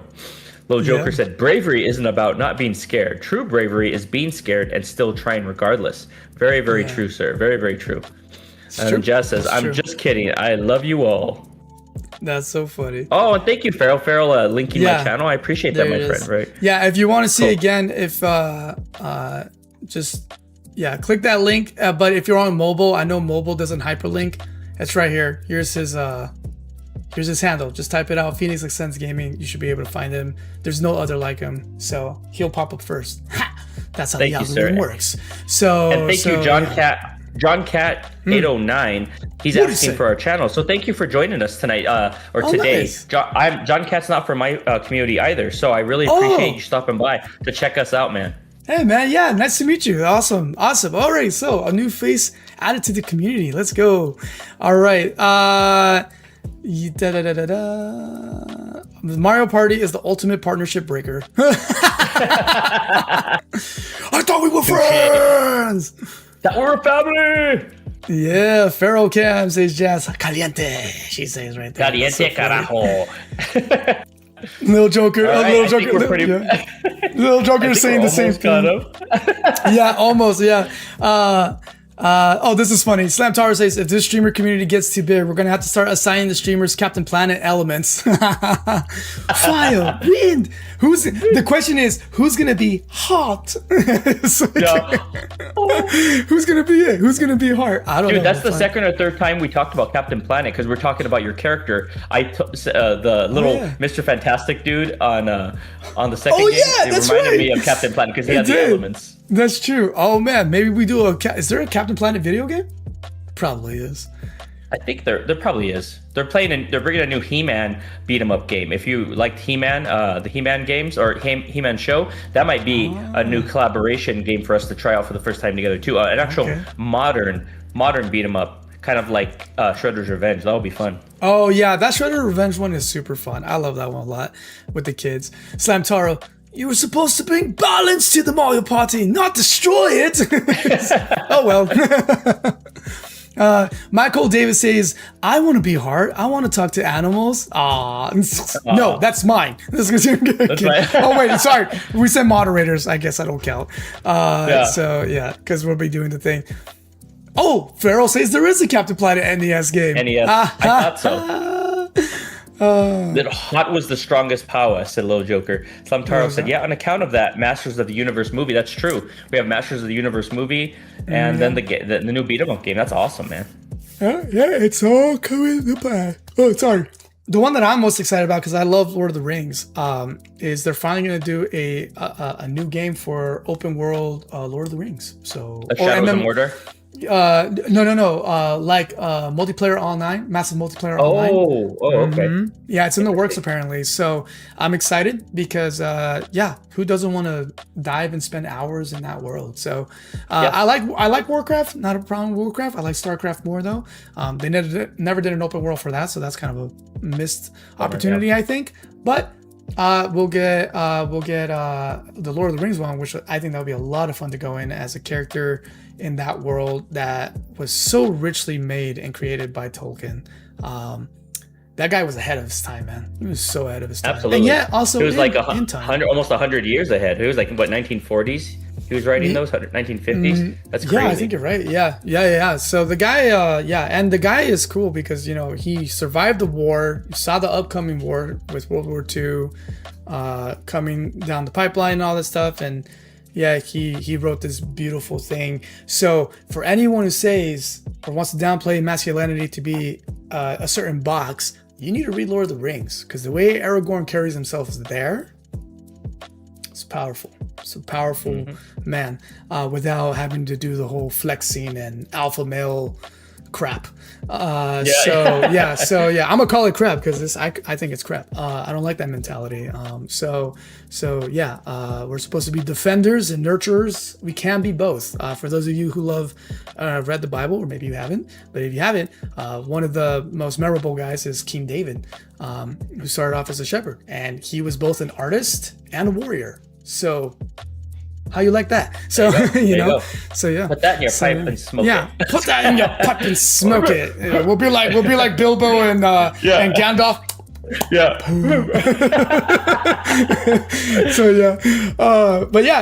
So he was both, and you can be both. So men, don't let whatever people say out there put you in a box. And the same for the ladies. Ladies are just incredible. There's a whole chapter devoted to them and the power of ladies in the book of Proverbs. So really, really cool. And no, it's not just about house maintenance and stuff. It's deeper than that, if you actually pay attention to what is being said. So and then if you want a really saucy book, you can go ahead and read Song of Solomon's. That's all but with that, guys, Phoenix, what do you want to say on the sign out? Because I always have trouble saying goodbye. Yeah, no, same here. This has been an absolute pleasure. I was, it's kind of a bittersweet thing because the collab part 1 was very hard to live up to that, but I felt like we matched that same energy.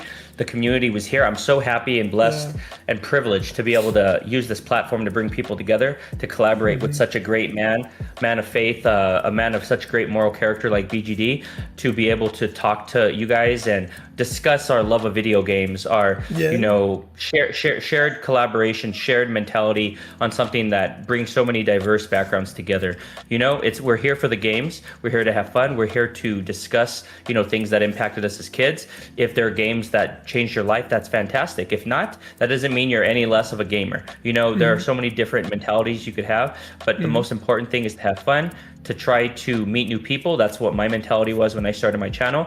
I wanted to impact people in a positive way, do it in a faith-based way, but also not lose sight of where I came from, my family focus, and most importantly, who I derive the power from, the man upstairs. That's my number one focus. Sometimes, I'm not perfect. I lose perspective sometimes, just like everyone does, but surround yourself with the right people, like BGD, like Feral Inferno, like my wife. If you ever lose sight of what makes you special, just surround yourself with the right people. Like Master General said earlier, he was having an issue with the toxic community he came from, had some reservations, but feels at home here on the Phoenix Ascends and BGD community. You're always welcome, man. Just let us know how you're feeling, and we'll try our best to bring you up, to uplift your spirits, to laugh with you, to talk to you about a game you might love that we might not even have an idea of. So thank you everyone for this opportunity. I didn't want part 2 to end. Unfortunately, the ending reunion is upon us. But like I said, I have another collaboration coming up. But with BGD in particular, we are going to try to keep it spicy, keep it active, to where we are going to try to be on each other's channel, so that it's really not one of these annual things where you only have like an annual collaboration. We're going to try to do something where we have like color commentary, like BGD said, like when you watch a bonus from a DVD or something, and it's like the producers or directors talking over what's happening in the movie. We want to continue to foster our community with the cross pollination.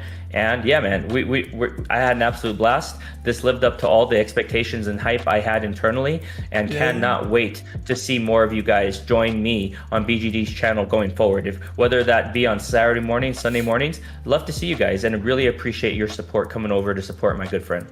Yeah, no, again, always going to be grateful for you, Phoenix. Thank you. And one last time, Phoenix Ascends Gaming. Check him out over here. There he is. So yeah, guys, with that, he said he wrapped it up nicely there. So with that, I'm just gonna say, yeah, I like to always wrap up by saying, please stay safe as best as you can, and stay curious in the sense of, you know, trying new things like I am right now with the video games, with the retro stuff, and styles of games that I normally wouldn't play on my own time. It's always fun. You learn new things, and yeah, and just I think it's great when you're kind of out of your comfort zone to do it with people, with your friends. Like, for example, Super Metroid, that would be a very intimidating game to try by yourself, but you had a whole community of people behind you that knew exactly how to advise you, and that just made it better. It was like you experienced it, you know, with other people that love it. Almost like the mentality, like you said, what I was trying to do with this collaboration was to kind of bring it back to the glory days of just hanging out with your friends, playing a great game together. You know, we're playing, we have people in the background just chilling, eating together, just talking about good times. And that was the whole vibe we were trying to recapture here. Yeah. And I think we did. I know some of you brought some breakfast. I know some of us are getting some lunch. So yeah, Phoenix has got the joy of hanging out with his wife and his family right now to catch the soccer game. So I know he's got plenty of food waiting for him. I got me some more scones and some coffee. Nice. And yeah, man, it's gonna be this is not a one-time thing. And yeah, you got another collab. I'm curious to know who's it gonna be this time. But yeah, what was I gonna say? Yeah, guys, and then again, just enjoy the little things while you can, right? It's not, I mean, thankfully, video games is one of the ones I can always enjoy here and there. But seasons change, so enjoy things while you can. And God willing, I'll catch you guys on Tuesday. God willing, you'll catch Phoenix tomorrow, and we'll see you then. And if you're already part of the community, you know the fun never ends. We're always chit-chatting, updating, and all that kind of good stuff. So let's see if there's anything else here. No, it's just everybody else saying goodbye. Goodbye. Little Joker said, great philosophy, Phoenix. Nice. Samtaro said, Chewy said, love having a place to hang out and being able to talk with cool people. Definitely need more of these collabs, said Master General. Lil Joker said, have a great rest of the day all. Looking forward to more great streams. And then Chewy with the salute saying, thank you both, BGD and Phoenix. Yeah, man, it's our pleasure. Nice. Absolute our pleasure. It totally is. And check this out. Slam Taro says, hey, I've never played Battle Circuit myself. Looking forward to trying it. It looks so fun. So nice. we got somebody to try Battle Circuit. Look at that. So try a new game. Nice. Okay, and that seems like it. All right. Oh, sorry. One last thing. Again, if you're a winner, it seems like both of you or from Phoenix's community, please don't forget to reach out to him so that we can get you the gift that you won. Let him know what it is. Let him know, your information so we can get it out to you as quickly as possible so you can enjoy and wear the swag. So, or drink the swag if you decide to get the cup, or put on the swag, stick on the swag. Stick it. So yeah, something with the swag. So there you have it. So all right, guys. Well, we'll see you later, Phoenix. Bubba, I'll chat with you. Yeah, and have fun at the World Cup. Wait, who's playing right now? Who's the next game? The one that Jazz is really looking forward to is at 8. There's one playing right now, but I'm not sure who it is. Yeah. I think she said something about Ecuador was playing today. So we'll see. But yeah, and yes, thank you, Farrell. Everyone have a wonderful rest of your Sunday, and yeah, we'll see you when we see you. Be blessed. And All right, here comes the outro. Wait for it. Wait for it. here we go. Hold on, I got itchy. I'm just kidding. All right, bye.